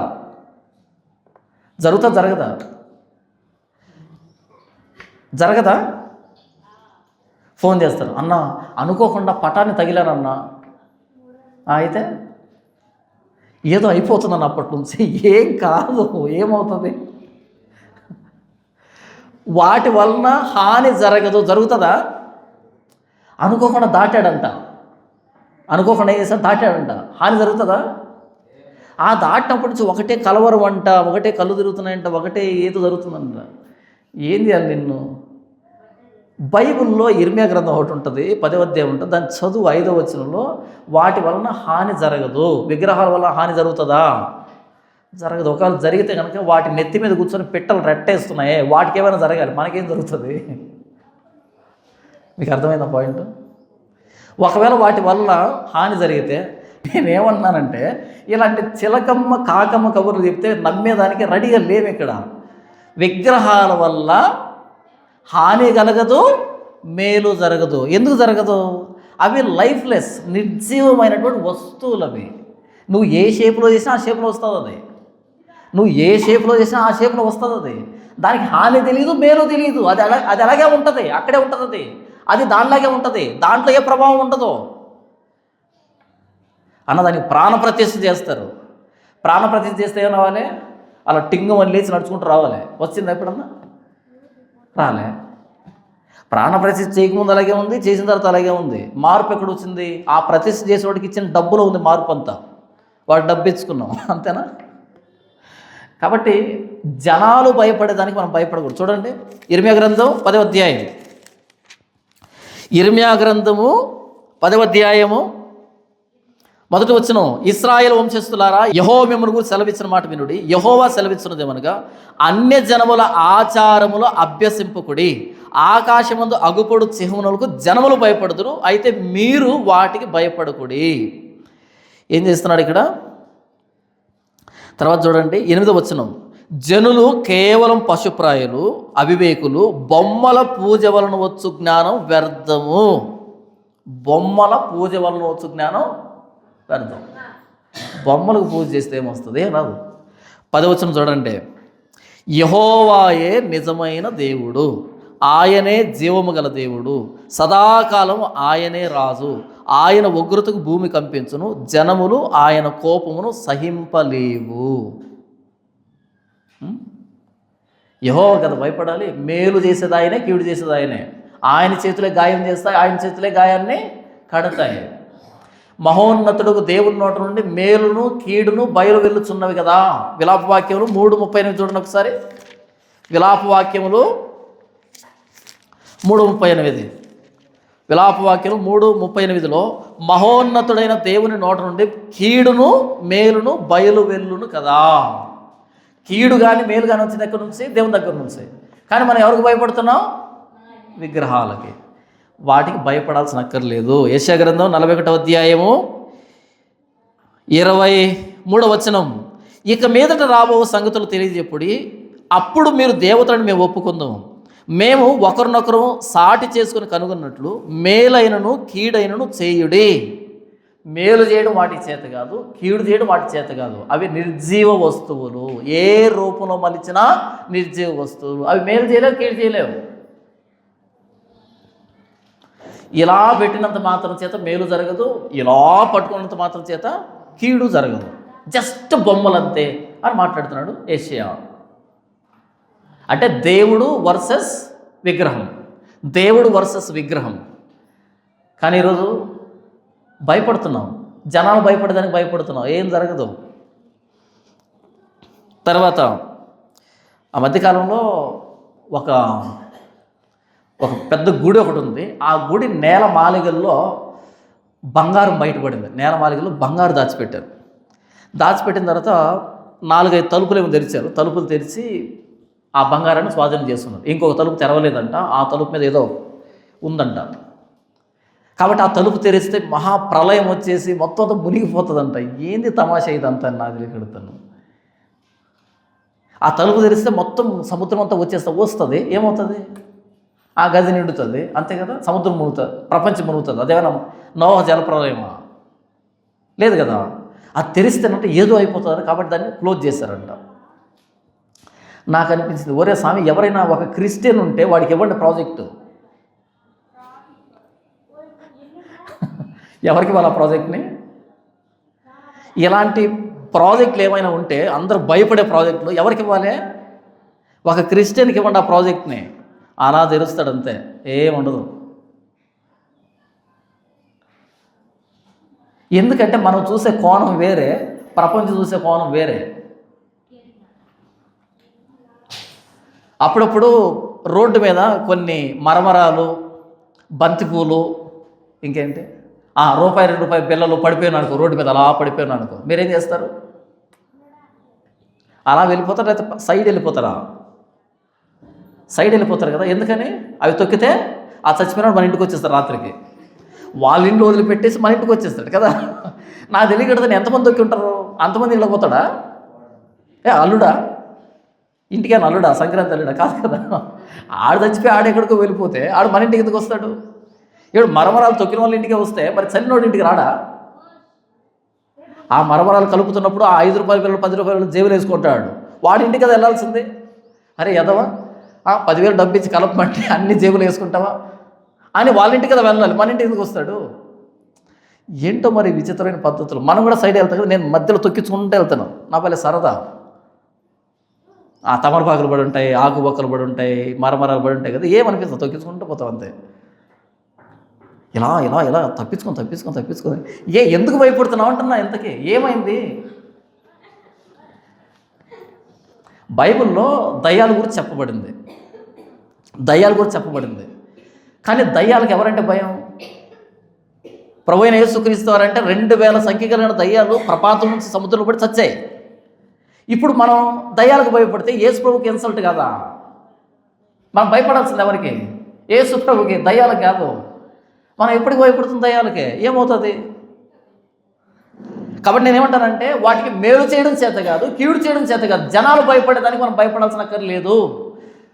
జనాలు దేనికి భయపడతారో వాళ్ళకి తెలియక భయపడతారు. మనం ఎందుకు భయపడం? మనకు తెలుసు అందులో ఏమి లేదు, అంత డొల్ల ఏమి లేదు.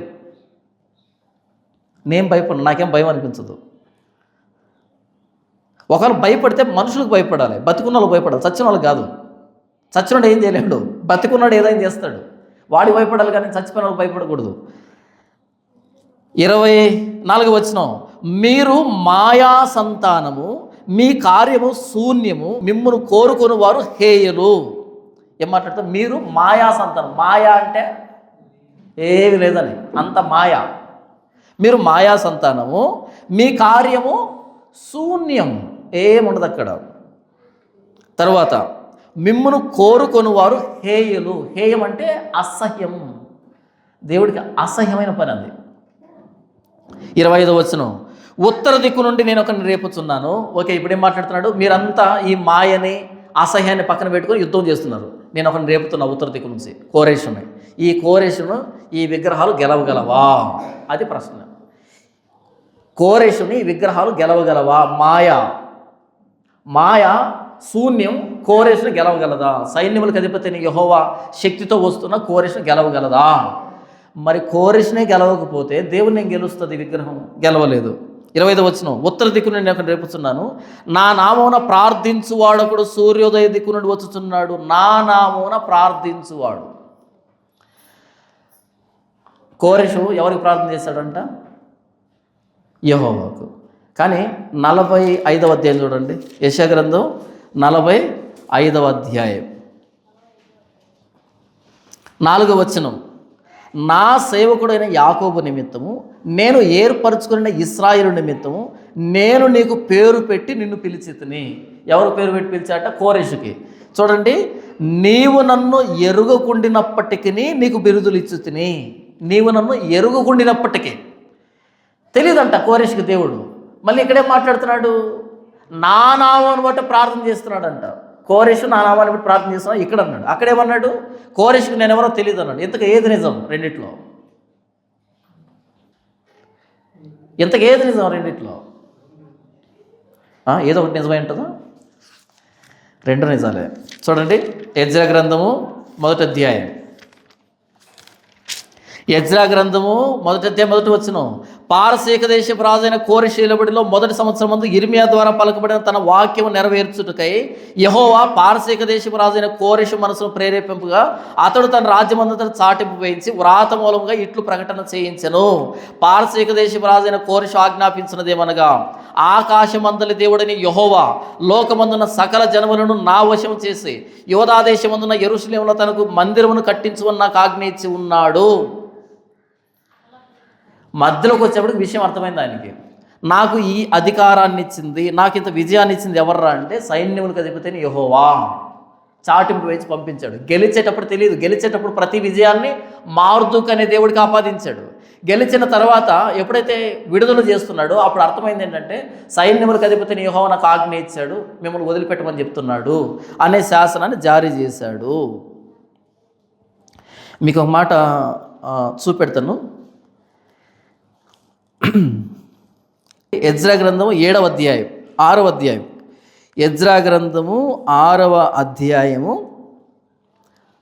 6వ వచనం నుంచి, కావున రాజైన దర్యావేషు ఇలాగ సెలవిచ్చును, నది అవతల అధికారి అయిన తత్తెనై అను నీవును, శతర్భోజ్నై అను నీవును, నది అవతల మీతో కూడా ఉన్న అపెర్సకాయలను యూదుల జోలికి పోక దేవుని మందిరపు పని జరగనిచ్చి వారి అధికారిని పెద్దలను దేవుని మందిరమును దాని స్థలమందు కట్టింపనీయుడి, మరియు దేవుని మందిరమును కట్టించున్నట్లుగా యూదుల యొక్కయు పెద్దలకు మీరు చేయవలసిన సహాయమును గురించి మేము నిర్ణయించినదేమనగా, దర్యావేషు ఒక సహాయం నిర్ణయిస్తున్నాడు మందిరానికి సంబంధించి. ఏమనగా, ఎక్కడుంది అది? రాజు యొక్క సొమ్ములో నుండి, అనగా నది అవతల వచ్చిన పన్నుల నుండి వారు చేయు పని నిమిత్తము తడవు ఏమాత్రము చేయక వారి వేవనకు కావలసిన దాన్ని ఇయ్యవలెను. మరియు ఆకాశమందలి దేవునికి దహన బలులు అర్పించుటకై కోడలే కానీ, గొర్రె పొట్టేళ్ళే కానీ, గొర్రె పిల్లలే కానీ, గోధుమలే కానీ, ఉప్పే కానీ, ద్రాక్షరసమే కానీ, నూనెయే కానీ, యెరూషలేములో ఉన్న యాజకులు ఆకాశమందలి దేవునికి సువాసనైన అర్పణలు అర్పించి రాజును అతని కుమారులను జీవించున్నట్లు ప్రార్థన చేయు నిమిత్తమై వారు చెప్పిన దాన్ని బట్టి ప్రతిదినం తప్పకుండా వారికి కావలసినంత ఇయ్యవలెను. ఏం మాట్లాడుతున్నాడు? ఎక్కడున్నది? రాజును అతని కుమారులను జీవించున్నట్లు ప్రార్థన చేయు నిమిత్తమై, రాజును అతని కుమారులు జీవించున్నట్లు ప్రార్థన చేయ నిమిత్తం దర్యావేషు చాలా కాలం తర్వాత వచ్చిన దర్యావేషం మాట్లాడుతున్నాడు, వాళ్ళ మందిరానికి కావాల్సిన ప్రతిదీ మీరు సమకూర్చండి, ఎందుకంటే వాళ్ళు ప్రార్థన చేస్తే రాజు కానీ రాజకుమారులు కానీ బ్రతుకుతారు అని చెప్తున్నాడు. మధ్యలో వచ్చినాడు అంటే మరి వాళ్ళు వదిలిపెట్టినవాడు, మందిరాన్ని కట్టుకోవడం వదిలిపెట్టినవాడు, బంగారాభరణాలు ఇచ్చి పంపించినవాడు కోరెషు యెహోవాకు ప్రార్థన చేశాడు. ఆయన యెహోవా ఎవరో తెలియనప్పుడు దేవుడు ఆ వ్యక్తిని పిలిచి వాడుకున్నాడు. తర్వాత యెహోవాను ఎరిగాడు, తెలుసుకున్నాడు, కాబట్టే వీరిని వదిలిపెట్టాడు, కాబట్టే మందిరాన్ని కట్టుకోమని చెప్పాడు, కాబట్టి ఎవరు ఆయన ప్రజలే ఉన్నారో వెళ్ళండి అని చెప్పాడు, కాబట్టి మందిరానికి సంబంధించిన సరుకులన్నీ ఇచ్చాడు, వారికి సెక్యూరిటీ ఇచ్చాడు, వారికి బంగారు ఆభరణాలు తిరిగి ఇచ్చాడు. అంత బంగారు ఆభరణాలు తిరిగి ఇవ్వడానికి ఎవరెవరో వదిలిపెడతారు కానీ బంగారు ఆభరణాలు వదిలిపెట్టరు. కొన్ని టన్నులు బరువు ఉండేటువంటి బంగారు ఆభరణాలు కేవలం యెహోవా ఎవరో ఎరిగాడు కాబట్టి, ప్రార్థన చేశాడు కాబట్టి. మనం దానియేలు గ్రంథంలో చూస్తాం, ఆ బంగారు బొమ్మ సందర్భంలో యెహోవాను గుర్తిస్తాడు నెబుకద్నెజరు ఆ అగ్నిలోంచి వారు బయటకు వచ్చినప్పుడు. తర్వాత ఏమంటారు, ఈ సింహాల గుహలోనికి దానియేలు వెళ్ళి తిరిగి వచ్చిన తర్వాత దర్యావేషు గుర్తిస్తాడు. నెక్స్ట్ ఏంటంటే ఈ శద్రకు మేషకు అబేద్నెగో విషయంలో చాటింపు వేస్తాడు. తర్వాత గడ్డి వేసే స్థితి నుంచి మరలా బయటకు వచ్చిన తర్వాత చాటింపు వేస్తాడు యెహోవాను గురించి నెబుకద్నెజరు. ఇలా రాజులు ఆయా సందర్భాలను బట్టి యెహోవాను గుర్తెరిగేటట్టు దేవుడు చేశాడు. ఫరో గుర్తెరిగాడు యెహోవా బాహుబలాన్ని, వదిలిపెట్టాడు వాళ్ళని. కాబట్టి ఏంటంటే 2 వచనాలు కరెక్టే. 45వ అధ్యాయంలో రాయబడిన వచనం ఏంటంటే ఆయన యెహోవాను ఎరుగక ముందు దేవుడు ఆయనకి ఇచ్చిన శక్తిని గురించి. ఇక్కడ రాస్తున్నటువంటి నా నామాన్ని బట్టి ప్రార్థిస్తువాడు 25వ వచనం, ఉత్తర దిక్కు నుండి నేను ఒకటి రేపుచున్నాను, నా నామాను ప్రార్థించువాడు సూర్యోదయ దిక్కు నుండి వస్తున్నాడు. అంటే ఇది గెలిచిన తర్వాత, వీరిని వదిలిపెట్టిన తర్వాత తెలుసుకున్న సందర్భాన్ని గురించి వ్రాయబడింది. 2 వచనాలు కరెక్టే, అవి అసంబద్ధాలు కాదు. ఒకడు బురద తొక్కునట్లు, కుమ్మరి మన్ను తొక్కునట్లు అతడు సైన్యాధిపతులను నలుగుదొరుకును. మేము ఒప్పుకొనున్నట్లు జరిగిన దానిని ఆది నుండి తెలియజెప్పిన వాడెవడు, ఆ వాదము న్యాయమని మేము అనున్నట్లు పూర్వకాలం దాన్ని తెలియజెప్పిన వాడేవాడు. అడుగుతున్నాడు దేవుడు, మీ వాదాన్ని వినిపించండి, మీ న్యాయాన్ని కనబరచండి, దానికి రుజువు చూపించండి, ఆది నుంచి రుజువు చూపించండి అని అడుగుతున్నాడు. దాన్ని తెలియజెప్పిన వాడెవడను లేడు, వినిపించు వాడెవడను లేడు, మీ మాటలు వినువాడెవడను లేడు. విగ్రహాల గురించి మాట్లాడుతున్నాడు. 27వ వచనం, ఆలకించుడి అవియే అని మొదట సియోనుతో చెప్పిన వాడును నేనే, యెరూషలేమునకు వర్తమానం ప్రకటింపునొకని నేనే పంపితని. ఆలకించుడి అవియే అని. అవియే అంటే ఈ కాలాలను గురించి, ఈ పరిస్థితుల మార్పులను గురించి, ఈ రాజ్యాలు తొలగిపోవడం గురించి, రాజ్యాలు రావడం గురించి, అధికారులు మారడం గురించి, వీళ్ళకు చెరలోకి వెళ్ళడం గురించి, చెరలోంచి బయటకు రావడం గురించి. ఆలకించుడి అవియే అని మొదట సియోన్తో చెప్పిన వాడు నేనే. సియోన్ అంటే యెరూషలేముతో చెప్పింది నేనే. మొదటి నుంచి మాట్లాడింది నేనే. యెరూషలేమునకు వర్తమానం ప్రకటింపు ఒకరిని నేనే పంపించుతనే, ప్రవక్తను పంపించింది ఈయనే. 28వ వచనం, నేను చూడగా ఎవడనూ లేకపోయాను, నేను వారిని ప్రశ్న వేయగా ప్రత్యుత్తరం వేయగల ఆలోచనకర్త ఒకడును లేకపోయాను. దేవుడు ప్రశ్నించినప్పుడంట ప్రత్యుత్తరం ఇచ్చే ఆలోచనకర్త, ప్రశ్న అడిగినప్పుడు సమాధానం చెప్పేది ఎవరు? ఆలోచనకర్త. ఆలోచనకర్తలు అనేకులు ఉండటం వలన పట్టణానికి మేలు కలుగుతుంది, క్షేమం కలుగుతుంది. ఆలోచనకర్తలు ఎక్కువ ఉంటే సలహాలు చెప్తారు, సూచనలు చెప్తారు, గెలిచేదానికి అవకాశం ఉంటుంది. ఆలోచనకర్తలు లేరనుకో ఓడిపోతుంది పట్టణం. నేను ప్రశ్న వేయగా ప్రత్యుత్తరం వేయగల ఆలోచనకర్త ఎవడు లేకపోయాను. వారందరూ మాయా స్వరూపులు, వారి క్రియలు మాయ, వారి పోత విగ్రహములు శూన్యములు, అవి వట్టి గాలి అయి ఉన్నవి. ఇది ప్రస్తుత క్రైస్తవ సమాజానికి కూడా చెల్లుతుంది, సరిపోతుంది. ఎలాగైతే ఇక్కడ వారందరూ మాయా స్వరూపులు అని చెప్తున్నాడు, ఈరోజు ఉన్నటువంటి పెద్ద పెద్ద పాస్టులు మాయా స్వరూపులు. వాళ్ళు మాట్లాడుతున్న మాటకి, వాళ్ళు చేస్తున్న ప్రసంగానికి, వాళ్ళు పుట్టించిన సిద్ధాంతాలకి, వాళ్ళు చేస్తున్న కార్యాలకి లేఖన ఆధారం లేదు. అప్పుడు వాళ్ళు మాయా స్వరూపులు అవుతారు. మాయ అంటే లేనిది, లేని దాన్ని సృష్టించి వదిలిపెడుతున్నారు క్రైస్తవ సంఘం మీదకి. మాయా. వారి క్రియలు మాయా. వారి క్రియలు ఏంటంట? మాయా. వాళ్ళు చేస్తున్నటువంటి కార్యక్రమం మాయా. వారి పోత విగ్రహములు శూన్యం, అవి వట్టి గాలి అయి ఉన్నవి. వట్టి గాలి అంటే గట్టిదనం లేనటువంటి గాలి లాంటి సిద్ధాంతాలు, గాలి లాంటి ప్రసంగాలు. మొన్న ఒక వ్యక్తి కాల్ చేశారు నాకు, కలవరి టెంపుల్ నుంచి కాల్ చేసి అంటున్నాడు ఏంటంటే, ఇప్పుడు కలవరి టెంపుల్ సతీష్ కుమార్ అంటే చాలా అప్డేట్ అయ్యాడంట. ఏం అప్డేట్ అయ్యాడు ఇంతకీ అని అడిగితే చెప్తున్నాడు, యోసేపు గురించి చెప్తాడంట ఒక అర్ధగంట యోసేపు గురించి చెప్తే, అర్ధగంట తర్వాత ఈయనేం చెప్పాడో ఇక్కడ క్రియేట్ చేసిన వీడియో వస్తుందంట సినిమాలాగా. ఇప్పుడు యోసేపు అలా చేసాడు ఎలా చేసాడు చెప్తాడు కదా, అది ముందే చెప్పుంటాడు. ఏతో వీడియో చేసి ఉంటారు, ఒక సినిమా వచ్చింటుంది, అర్ధగంట సినిమా వస్తుంది అనమాట. ఈ అర్ధగంట అయిపోయిన తర్వాత ఈయన చెప్పిందే ఇక్కడ స్క్రీన్ మీద ఒక సినిమా రూపంలో ప్లే అవుతుందంట. అయితే ఈ వ్యక్తి ఇంకో వ్యక్తిని తీసుకుని వెళ్ళాడంట, బంధువుని తీసుకుని వెళ్ళాడు. కూర్చున్న తర్వాత ఈ వ్యక్తికి వేసుకో తెలియదు. కూర్చున్న తర్వాత ఈ వ్యక్తి వాక్యం అయిపోయింది, ఏఐలో సినిమా పడింది స్క్రీన్ మీద. మొత్తం 5 స్క్రీన్లు ఉంటాయంట అక్కడ, పెద్ద పెద్ద 5 స్క్రీన్లు ఉంటాయి. 5 స్క్రీన్ల మీద ఒకే బొమ్మ పడి ప్లే అవుతుంది. ఆ సౌండ్ ఎఫెక్ట్లు, ఆ మ్యూజిక్ అంతా పడుతుంది కదా అన్న. బయట సినిమా థియేటర్కి ఇక్కడికి తేడా ఏంటంటే, బయట సినిమా థియేటర్ లైట్లు ఆఫ్ చేస్తారు, ఇక్కడ ఆఫ్ చేయలేదన్నా అన్నాడు. ఓన్లీ డిఫరెన్స్ సినిమా థియేటర్కి కలవరి టెంపుల్కి ఏంటంటే, సినిమా థియేటర్లో స్క్రీన్ మీద బొమ్మ పడగానే లైట్లు ఆఫ్ చేస్తారు, ఓకే. ఇక్కడ లైట్లు ఆఫ్ చేయలేదంట, అంతే తేడా. ఈ వ్యక్తి అన్నాడంట, మరి ఇది అచ్చం సినిమా థియేటర్ ఉన్నట్టుంది అన్నాడంట. ఈ బయట నుంచి వచ్చిన వ్యక్తి అచ్చం సినిమా థియేటర్ ఉన్నట్టుంది కదరా అన్నాడంట.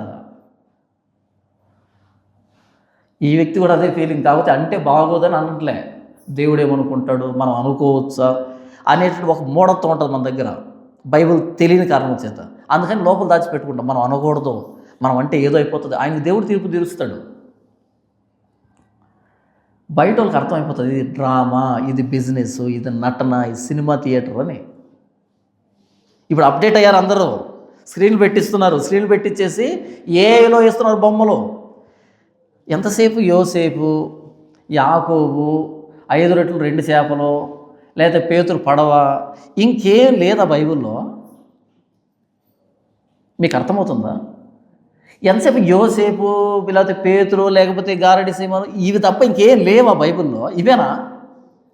భూమి పుట్టినప్పటి నుంచి ఇవేనా? ఇంకేం లేవా? ఇవే సందర్భాలు. ఇంక బోర్ కొట్టట్లేదు కొంచెం కూడా? కొట్టదు. ఎందుకని? ఎల్కేజీ స్టాండర్డ్ బుర్రలు వేసుకొని ఉన్నారు అంతా. అసలు పరిపూర్ణులు కావడానికి ముందుకెళ్దాం. బైబిల్లో ఇన్ని పేజీలు ఉన్నాయి, ఏమి రాశాడు దేవుడు, ఏ వచనం ఏముంది, ఏమొద్దు మనకి. ఎప్పుడు అవే పాత చింతకాయ పచ్చడి, అదే విని ఎప్పుడు దావీదు, గొల్యాతు, యోసేపు, లేకపోతే ఇంకెవరు, ఇవి తప్ప ఇంకేం లేవు బైబిల్లో. దానికి మరలా ఏ క్రియేషన్, వీడియోలు, దానికి మళ్ళీ బ్యాక్గ్రౌండ్ మ్యూజిక్లు, సినిమా థియేటర్, సినిమా థియేటర్లకి తయారైపోయాయి. ఇప్పుడు సినిమా థియేటర్లు అయిపోయాయి.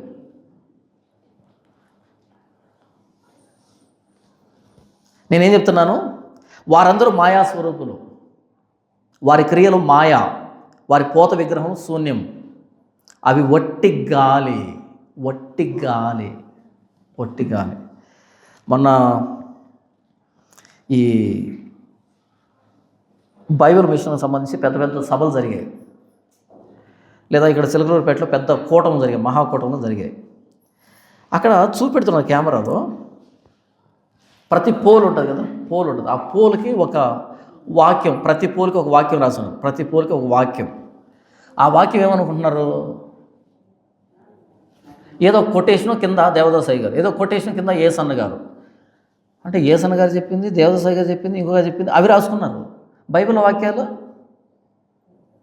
ఎవరు ఏసన్న, ఎవరు దేవదాసు? ఏంటి వాళ్ళకి చర్చిలో పని ఏంటి? వాళ్ళు చెప్పిన మాటలు మనకెందుకు? మీ పాయింట్ అర్థమవుతుందా? అంటే వాళ్ళ ఫాలోవర్స్ని ఆకర్షించే దానికోసం తప్ప బైబిల్ గొప్ప చేసేదానికోసం కాదు. మాయ, వారి క్రియలు మాయ, వారి క్రియలు మాయ, వారి ప్రసంగాలు మాయ, వారి పద్ధతులన్నీ గాలి, తప్పిది. మీరు చూడండి, ఎక్కడైనా బైబిల్ మిషన్ సంఘాల మీద, చర్చి మీద ముందు పక్క వాక్యం ఉండదు. ఏముంటుంది చెప్పండి? బైబిల్ మిషన్ సంఘాల మీద చర్చి మీద ముందు వైపు వాక్యం ఉండదు. ఇప్పుడు మన చర్చి ముందు ఏముంది? వాక్యం ఉందా లేదా? అన్ని పుసుకొని అబద్ధాలు చెప్తాం. ముందు పక్క వాక్యం ఉంది, లోపల చుట్టంతా వాక్యాలు ఉంటాయి మనం అన్నీ. కానీ మీరు బైబిల్ మిషన్ సంబంధించిన చర్చి మీదకి వెళ్ళండి, చర్చి ముందు పైన ఏముంటుంది తెలుసా? ఎవరికి తెలీదా? ఏముంటుంది చెప్పమంటారా? ఏ మతమును కానీ ఏ దేవుణ్ణి కానీ దూషించరాదు, మీకు తెలియని దాన్ని దేవుణ్ణి అడిగి తెలుసుకొనవలెను, చిన్న డాష్ ఇచ్చి ఎం దేవదాస్ అయ్య గారు అని ఉంటుంది. నాకు తెలియకడుతున్న ఎవరైనా ఇంతకీ చర్చిని శాసించడానికి, సంఘాన్ని శాసించడానికి ఆయన మాట లేఖనమా, మనుషులు చెప్పిన మాటలు సూక్తులా? అవే రాసుకోవాల్సి ఉంది. మాయా, వట్టి గాలి, అంత డ్రామా నడుస్తుంది క్రైస్తవ్యంలో. ఒకప్పుడు బయట వాళ్ళని మనం మూఢనమ్మకం అనేవాళ్ళం. వాళ్ళు మూఢనమ్మకాల నుంచి బయటకు వస్తున్నారు ఇప్పుడు. ఏ క్రైస్తవ్యం అయితే ఒకప్పుడు వాళ్ళు మూఢనమ్మకం అందో, మూఢనమ్మకానికి కేర్ ఆఫ్ అడ్రస్గా మారిపోయింది ఈరోజు క్రైస్తవ్యం. కేర్ ఆఫ్ అడ్రస్ అయింది మూఢనమ్మకాలకి. పాత రోజుల్లో మనందరికి అనుభవం ఉంటుంది, హరికథా కాలక్షేపాలు జరిగేటివి. హరికథా కాలక్షేపాలు తెలుసా మీకు? హరికథ అంటే ఇంట్లో ముసలి కాలు నిలబడేది కాదు, పోయి అక్కడ కూర్చుండేవాళ్ళు. ఎందుకంటే హరిదాసు 4 మాటలు చెప్తుంది, పాట పడుతుంది, 4 మాటలు చెప్తుంది, పాట పడుతుంది, 4 మాటలు చెప్తుంది, పాట పడుతుంది. అబ్బా ఎలా ఉంటుంది అంటే ఇక జోలవాడినట్టు ఎలా ఉంటుంది కదా. వెళ్ళారా మీరు ఎప్పుడైనా హరికథకి? తెలుసా మీకు హరికథ అంటే? భలే ఉంటుంది హరికథ అంటే. ఆ నర్తనశాల, లేకపోతే శ్రీకృష్ణ యుద్ధం ఏదో ఉంటుంది అనమాట. కథది ఒక సన్నివేశాన్ని తీసుకుంటుంది, 4 మాటలు చెప్తుంది, వీళ్ళు నిద్రపోతున్నారు అనేటప్పటికీ పాట ఎత్తుకుంటుంది. భలే ఉంటుంది పాట. ఈ తబలా వాడికి ఈ క్యాషవాడికి పోటీ పెడితే వీళ్ళిద్దరూ పోటీ పడి కొట్టి ఏం పాట పాడి ఏమి జోకులు వేస్తుంది, ఏం నిజంగా హరికథ కలెక్షన్ భలే ఉంటుంది. ఎందుకంటే లాలిస్తారు, ఇలా ఊపినట్టు ఉంటుంది.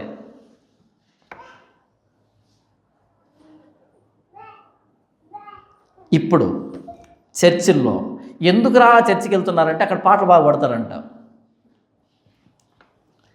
మొన్న కాదు చెప్తా ఉంది, ఏమని చెప్తా ఉందంటే, మొన్న చిలకలూరుపేటలో జరిగిన మహాకూటమికి వెళ్ళిందంట.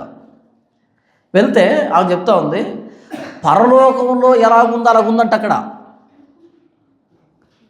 ఇంత చండాలంగా పరలోకం అంటే నేను ఎందుకు పోతాను అక్కడికి, మీరు ఎందుకు పోతారు అక్కడికి? వద్దు. పరలోకం అంటే పాటల పోటీ అనుకున్నావా? పరలోకం అంటే 4 మాటలు చెప్పి పాట, 4 మాటలు చెప్పి పాట, 4 మాటలు అది అలా ఉంటుంది అనుకున్నావా? దీన్ని పరలోకంతో పోల్చడం దరిద్రంగా. నువ్వు పరలోకాన్ని గొప్ప చేయట్లే, పరలోకాన్ని తీసుకొచ్చి ఇక్కడికి దించేసావు. 4 రోజులు కూటములు జరిగితే 4 వచనాలు కూడా చెప్పలే, 4 వచనాలు కూడా చెప్పలే. ఏం జరిగిందంటే మాట పాట, మాట పాట, మాట పాట, మాట పాట, అంతే. అంతే. మనకి ఇప్పుడు ఒకప్పుడు పోగొట్టుకున్న ఒకప్పుడు పోగొట్టుకున్న హరికథలు ఉన్నాయి. హరికథల వాతావరణం ఇప్పుడు చర్చిలో పట్టుకొస్తే, అంటే ఈ మధ్యలో వచ్చిన జనరేషన్ తెలియదు, హరికథ అనేది తెలియదు. ఇది హరికథ వాతావరణం తెలియదు ఈ మధ్యలో వచ్చిన వాళ్ళకి. వీళ్ళు అనుకుంటా అంటే భలే ఉంది అనుకుంటారు. ఇది హరికథ వాతావరణం. హరిదాస్ చెప్పేటువంటి పని ఇది.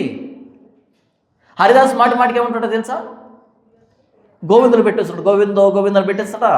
మన ఊరి సర్పంచ్ గారికి అనగానే గోవింద అంటారు అంతా. లేకపోతే పలానా రెడ్డి గారికి గోవిందో, పలానా అయ్య గారికి గోవిందో, పలానా అందరికి ఒక 10 గోవిందులు పెట్టిస్తే నిద్రపోతుంది. ఏమంటాడు తెలుసా? గోవిందులు పెట్టరు కొంతమంది, అలా మౌనంగా ఉంటారు. ఒక్కసారి గోవిందో అంటేనంట 100 గోవులను దానం చేసేంత పుణ్యం వస్తుందంట. మన ఒక్క గోవుకే గతి లేదు ఇక్కడ. కానీ ఒక్కసారి గోవిందో అంటే ఏంటంట 100 గోవులను దానం చేసి ఎంత పుణ్యమో అంత పుణ్యం అంట. ఇప్పుడు చెప్పండి అంటది మరలా. ఇప్పుడు మరలా గోవింద అనగానే అందరూ గట్టిగా గోవిందో అంటారు. ఎందుకని? ఎంత పుణ్యం వచ్చేసింది. 10 సార్లు గోవింద పెడితే 10 × 100 1000 గోవులు దానం చేసినట్టు. ఇలా తెల్లవారులు పెట్టిస్తుంది గోవిందులు. ఎందుకు పెట్టిస్తుంది తెలుసా? వీళ్ళు నిద్రపోతున్నారు అని తెలిసినప్పుడు. పగలంతా పని పోయింటారు పాపం. వేడి నీళ్ళు స్నానం చేసుకొని ఫుల్గా తినేసి కూర్చుంటారు సాపేసుకొని. ఇక 4 శ్లోకాలు అందుకునేటప్పటికి అలా బండి డౌన్ అవుతుంటుంది, నిద్ర వస్తుంటుంది. అప్పుడు ఏం చేస్తుంది? కమాన్ గోవిందులు పెట్టే కార్యక్రమం ఒక 10 నిమిషాలు. ఈ 10 నిమిషాలు గోవిందులు అయిపోయేటప్పటికి నిద్రపోతుంది. ఒక పాట పద్యం వేసుకుంటుంది. అది హరిదాసు గోవిందులు పెట్టించడం. చర్చిలో హరిదాసులు ఏం చేస్తారు చెప్పండి. హల్లెలూయా చెప్పండి అంతా. హల్లెలూయా అంతే. వినపర్లే, గట్టిగా చెప్పండి హల్లెలూయా. సంతోషం ఉన్న హల్లెలూయా, బాధకున్న వాళ్ళు హల్లెలూయా, కడుపున్న వాళ్ళు హల్లెలూయా, కాళ్ళు నిద్ర వచ్చే వాళ్ళు నిద్ర లేని వాళ్ళు హల్లెలూయా పెట్టిస్తారా? క్రిస్టియన్ గోవింద స్మరణే హల్లెలూయా అంటే ఈరోజు దరిద్రులంతా తయారు చేశారు దాన్ని. హల్లెలూయా అనే పదం ఎంత గంభీరమైనటువంటి పదం. యేసు ప్రభు ఎన్ని ప్రసంగాలు చేశాడు? ఒక్కసారి హల్లెలూయా చెప్పాడా? చెప్పలేదుగా. ఆయన కంటే గొప్పవాళ్ళం మనం. పౌలు ఎన్ని ప్రసంగాలు చేశాడు? ఒక్కసారి హల్లెలూయా చెప్పాడా? చెప్పలే. మనం ఆయన కంటే గొప్పవాళ్ళమే. మధ్యలో ఆపడం హల్లెలూయా చెప్పడం. ఎందుకని? నిద్ర వస్తుంది వాళ్ళకి. నిద్ర లేపాలే. నువ్వు నిద్ర లేపేదానికి హల్లెలూయా పదాన్ని ఎందుకు గలీజ్ చేస్తున్నావు? ఎందుకు భ్రష్టు పట్టిస్తున్నావు? దేవుని నామాన్ని వ్యర్థంగా ఉచ్చరించకూడదు. దేవుని నామాన్ని వ్యర్థంగా ఉచ్చరించకూడదని తెలీదా? యేసు ప్రభు ఎందుకన్నా హల్లెలూయా అని, ప్రవక్తలు ఎందుకన్నా హల్లెలూయా అని, అపోస్తలులు ఎందుకన్నా హల్లెలూయా అని. మీరు మాత్రం ఒక్క ప్రసంగంలో 100 సార్లు హల్లెలూయా. క్రైస్తవ హరిదాసులు. నేను ప్రసంగం చేస్తున్నా ఇంతసేపు. ప్రసంగం మధ్యలో ఎందుకు పాటలు వస్తాయి? పాటలు వేరే, ప్రసంగం వేరే కదా. ఒకరు వస్తే వచ్చింది పో. ఎప్పుడైనా సమయానికి సందర్భానికి తగినట్టు 2 మొక్కలు వస్తుంది. ఇక అదే పని పాటలు ఇంత పాటల ప్రసంగమా? ఇది హరిదాసు లక్షణం. వారి క్రియలు మాయా, వారి ప్రసంగాలు మాయా, వారు చేస్తున్న పద్ధతులన్నీ మాయా, కేవలం మాయా. చివరిగా మాట చెప్పి ముగిస్తాను. ఇక్కడ కోరేషుకి విగ్రహాలకి పోటీ. కోరేషు గెలుస్తాడు, విగ్రహాలు ఓడిపోతాయి. అయితే మనం మాయను నమ్ముకోలే, మాయా స్వరూపం నమ్ముకోలే. మనం నమ్ముకున్నది ఎవరిని? ఆది నుంచి మానవ వంశాన్ని పిలుస్తున్నటువంటి దేవుణ్ణి, సృష్టికర్త అయిన దేవుణ్ణి. మొదటివాడు కడపటివాడిన ప్రభు అయిన యేసుక్రీస్తు అని మనం నమ్ముకున్నాం. గలతీయులు రాసిన పత్రిక చూడండి, మన విశ్వాసానికి బయట విశ్వాసానికి తేడా. గలతీయులు రాసిన పత్రిక 4వ అధ్యాయము 8వ వచనం. ఆ కాలమందైతే మీరు దేవుణ్ణి ఎరుగని వారై, ఏ కాలమందు? ప్రభు అయిన యేసుక్రీస్తు అని తెలుసుకోకముందు మనం దేవుణ్ణి ఎరుగని వారం అంట. దేవుడు తెలియదంట మనకి. మరి చాలామంది దేవుళ్ళు పెట్టుకున్నాం కదా, మాయా స్వరూపాలు. మనుషుల చమత్కార కల్పన వలన మలచబడిన వెండినైనను, బంగారం అయినను, ఇత్తన్నైనను, కర్రనైనను, రాయనైనను దేవతో పోలి ఉన్నదని తలంచకూడదు అంటాడు పౌలు.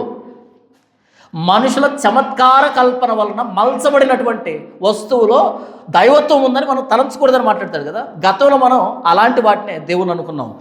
ఆ కాలమందైతే మీరు దేవుని ఎరుగని వారై నిజమునకు దేవుళ్ళు కాని వారికి దాసులై ఉంటరి.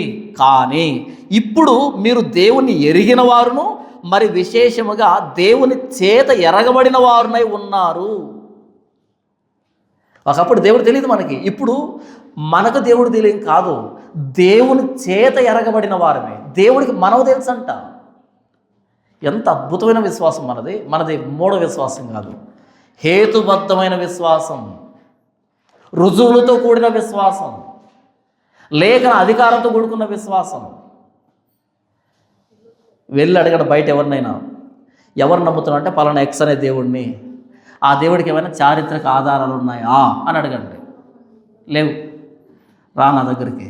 నా ప్రభు అయిన యేసుక్రీస్తు వారికి చారిత్రాత్మక ఆధారాలు అడుగుతావా, నువ్వు అలసిపోయేంతవరకు చూపెడతావు. నా ప్రభు అయిన యేసుక్రీస్తు వారికి ఫిలసాఫికల్ ఎవిడెన్సెస్ అడుగుతావా, నువ్వు అలసిపోయేంతవరకు చూపెడతాను. మొరాలిటీ అడుగుతావా, అలసిపోయేంతవరకు చెప్తాను. నా ప్రభు అయిన యేసుక్రీస్తు దైవత్వాన్ని అడుగుతావు, అలసిపోయేదాకా చూపెడతాను. హేతుబద్ధమైన విశ్వాసం మనదే, వ్యాజ్యానికి నిలవబడే విశ్వాసం మనదే, రుజువుల్ని చూపించే విశ్వాసం మనదే, ఆధారాలు చూపించే విశ్వాసం మనదే. ఒకవేళ ఇప్పటికీ వ్యాజ్యానికి నిలవబడినటువంటి పద్ధతుల్లో సిద్ధాంతాల్లో ఉంటే మూఢ విశ్వాసమే అది. క్రైస్తవులు ఉన్నా, క్రైస్తవులు బయట ఉన్నా సరే. ఇది నేను చెప్పలేను, దేవుడు అడుగుతున్నాడు. రండి వ్యాజ్యం ఆడండి పిలుస్తున్నాడు. రుజువులు చూపించండి మీరు దేవుళ్ళని. నేను అడుగుతున్నాను, రండి చూపించండి మీ సిద్ధాంతాలకు రుజువులు చూపించండి. రుజువులు లేకపోతే మూఢ విశ్వాసం. బయట తలనొప్పి జ్వరం వస్తే వేపాకులతో ఎలాగైతే మంత్రించుకుంటున్నారో దానికి మీరు చర్చిలో పూసుకుంటే కొబ్బరి నూనెకి రెండింటికి తేడా లేదు అని చెప్తున్నాను నేను. చిన్నప్పుడు నాకు జ్వరం వస్తే మా నాన్న కూర్చోబెట్టి వేపాకుతో ఇలా మంత్రించేవాడు. జ్వరం పోయేది కాదు, తలనొప్పి వచ్చేది. తగిలి తగిలి తగిలి జ్వరం తలనొప్పి వచ్చేది, విసుగొచ్చేది. ఈరోజు నీకు ఆరోగ్యం బాగాలేకపోతే చర్చికి వెళ్ళి బైబిల్ మిషన్కో సొసైటీలకు వెళ్ళి కొబ్బరి నుంచి తెచ్చుకో సిలువు పొట్టేసుకుంటున్నావు. నాకు తెలిసి వేప పండ్లే నయం. వేప పండ్లే నయం, వాళ్ళకి బైబిల్ తెలియదు. నీకు బైబిల్ తెలిసి కూడా కొబ్బరిని నమ్ముకుంటున్నావు, ప్రార్థన శాపలు నమ్ముకుంటున్నావు, లేదా దరిద్రం కొట్టు పద్ధతులన్నీ పాటిస్తున్నావు. మూఢ విశ్వాసం, అంధభక్తి, మూఢనమ్మకం, మాయ. అది మాయే, ఇది మాయే. మన విశ్వాసం, మన భక్తి లేఖనాన్ని ఆధారం చేసుకుని ఉండాలి, వాక్యాన్ని ఆధారం చేసుకుని ఉండాలి, రుజువుతో కూడుకున్నదై ఉండాలి, ప్రశ్న అడిగితే సమాధానం చెప్పే స్థితిలో ఉండాలి, వ్యాజ్యం ఆడితే గెలిచే స్థితిలో ఉండాలి. ఏ సిద్ధాంతమైనా, ఏ డినామినేషన్ లేకపోతే నువ్వు తప్పించుకున్నావంటే నీకు మాయకు ఏ సంబంధం, ఏ తేడా లేదు, ఏ వ్యత్యాసం లేదు. అది నేను మాట్లాడుతుంది. ఒకప్పుడు మనం దేవుని ఎరుగని వారమే, ఇప్పుడు మరి విశేషంగా దేవుని చేత ఎరగబడిన వారమే, విలువ పెట్టి కొనబడిన వారమే. దేవుడు తన స్వరక్తం ఇచ్చి కొనుక్కున్నటువంటి సంఘం. ఎంత అద్భుతమైనటువంటి విశ్వాసంలోకి మనం వచ్చాము, హేతుబద్ధమైన విశ్వాసంలోకి వచ్చాము. గతంలో కూడా నమ్మే వాళ్ళమే, మాయను నమ్మే వాళ్ళమే. ఇప్పుడు నమ్ముతున్నాం, నిజాన్ని నమ్ముతున్నాం, రుజువులతో నమ్ముతున్నాం. అద్భుతమైన విశ్వాసం క్రైస్తవ జీవితం అంటే. ప్రభువైన యేసుక్రీస్తు శిలువలో ప్రాణం పెట్టి రక్తం గారిస్తే ఆ రక్తాన్ని బట్టి ఈ విశ్వాసంలోకి వచ్చాం. విలువ పెట్టి కొనబడిన వారమే. ఇక్కడ విలువ క్రైస్తవ్యంలో విగ్రహాలు కాదు, మనుషులకి. ఎంత విలువ అంటే దేవుడు విలువ పెట్టి మనల్ని కొన్నాడు. కానీ మనం బయటకు వెళ్తే వీళ్ళు విలువ పెట్టి నిర్జీవమైన వస్తువులు కొంటారు. కానీ క్రైస్తవులకు వస్తే సాక్షాత్తు దేవుడు తన రక్తం ఇచ్చి మనల్ని కొనుక్కున్నాడు. అర్థమవుతుంది ఎంత ఎలివేట్ అయ్యామో, ఎంత గొప్ప స్థాయికి వచ్చేసాం మనం. పాత రోజులు ఏం చేసేవాళ్ళం అంటే మనమంతా డబ్బులు చందా వేసుకొని బయటకు వెళ్ళి ఏదో ఒక వస్తువును కొనుక్కొచ్చుకొని దాన్ని విలువైంది అనుకునే వాళ్ళం. కానీ బైబిల్ ఏం చెప్తుందో తెలుసా? మీరు విలువ పెట్టి కొనబడిన వారు, దేవుడి రక్తం చేత కొనబడిన వాళ్ళమే.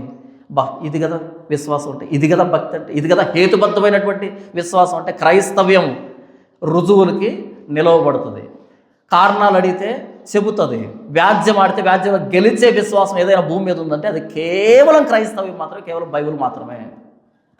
కానీ ఇలాంటి బైబిల్ పట్టుకుని ఇంకా వ్యాజ్యం ఆడలేని స్థితిలో, రీజన్ చెప్పలేని స్థితిలో, మూఢనమ్మకాలను పాటించే స్థితిలో ఉన్నారంటే సిగ్గుపడాల్సిన పరిస్థితి.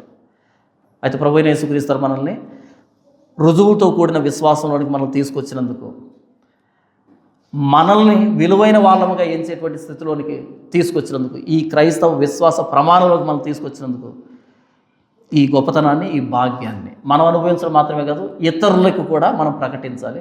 ఆ నిష్ప్రయోజనమైన మాయ దగ్గర నుంచి విడిపించబడి నిజమైన దేవుడు, సజీవుడైన దేవుడు ప్రభువైన యేసుక్రీస్తు దగ్గరికి వారిని కూడా తీసుకొని రావాలి. ఇదే సువార్త అంటే. అది మాయ అని చెప్పడమే సువార్త అంటే, ఇది నిజమని చెప్పడమే సువార్త అంటే. దేవుడి వాక్యం దీవించును గాక. ఆమేన్.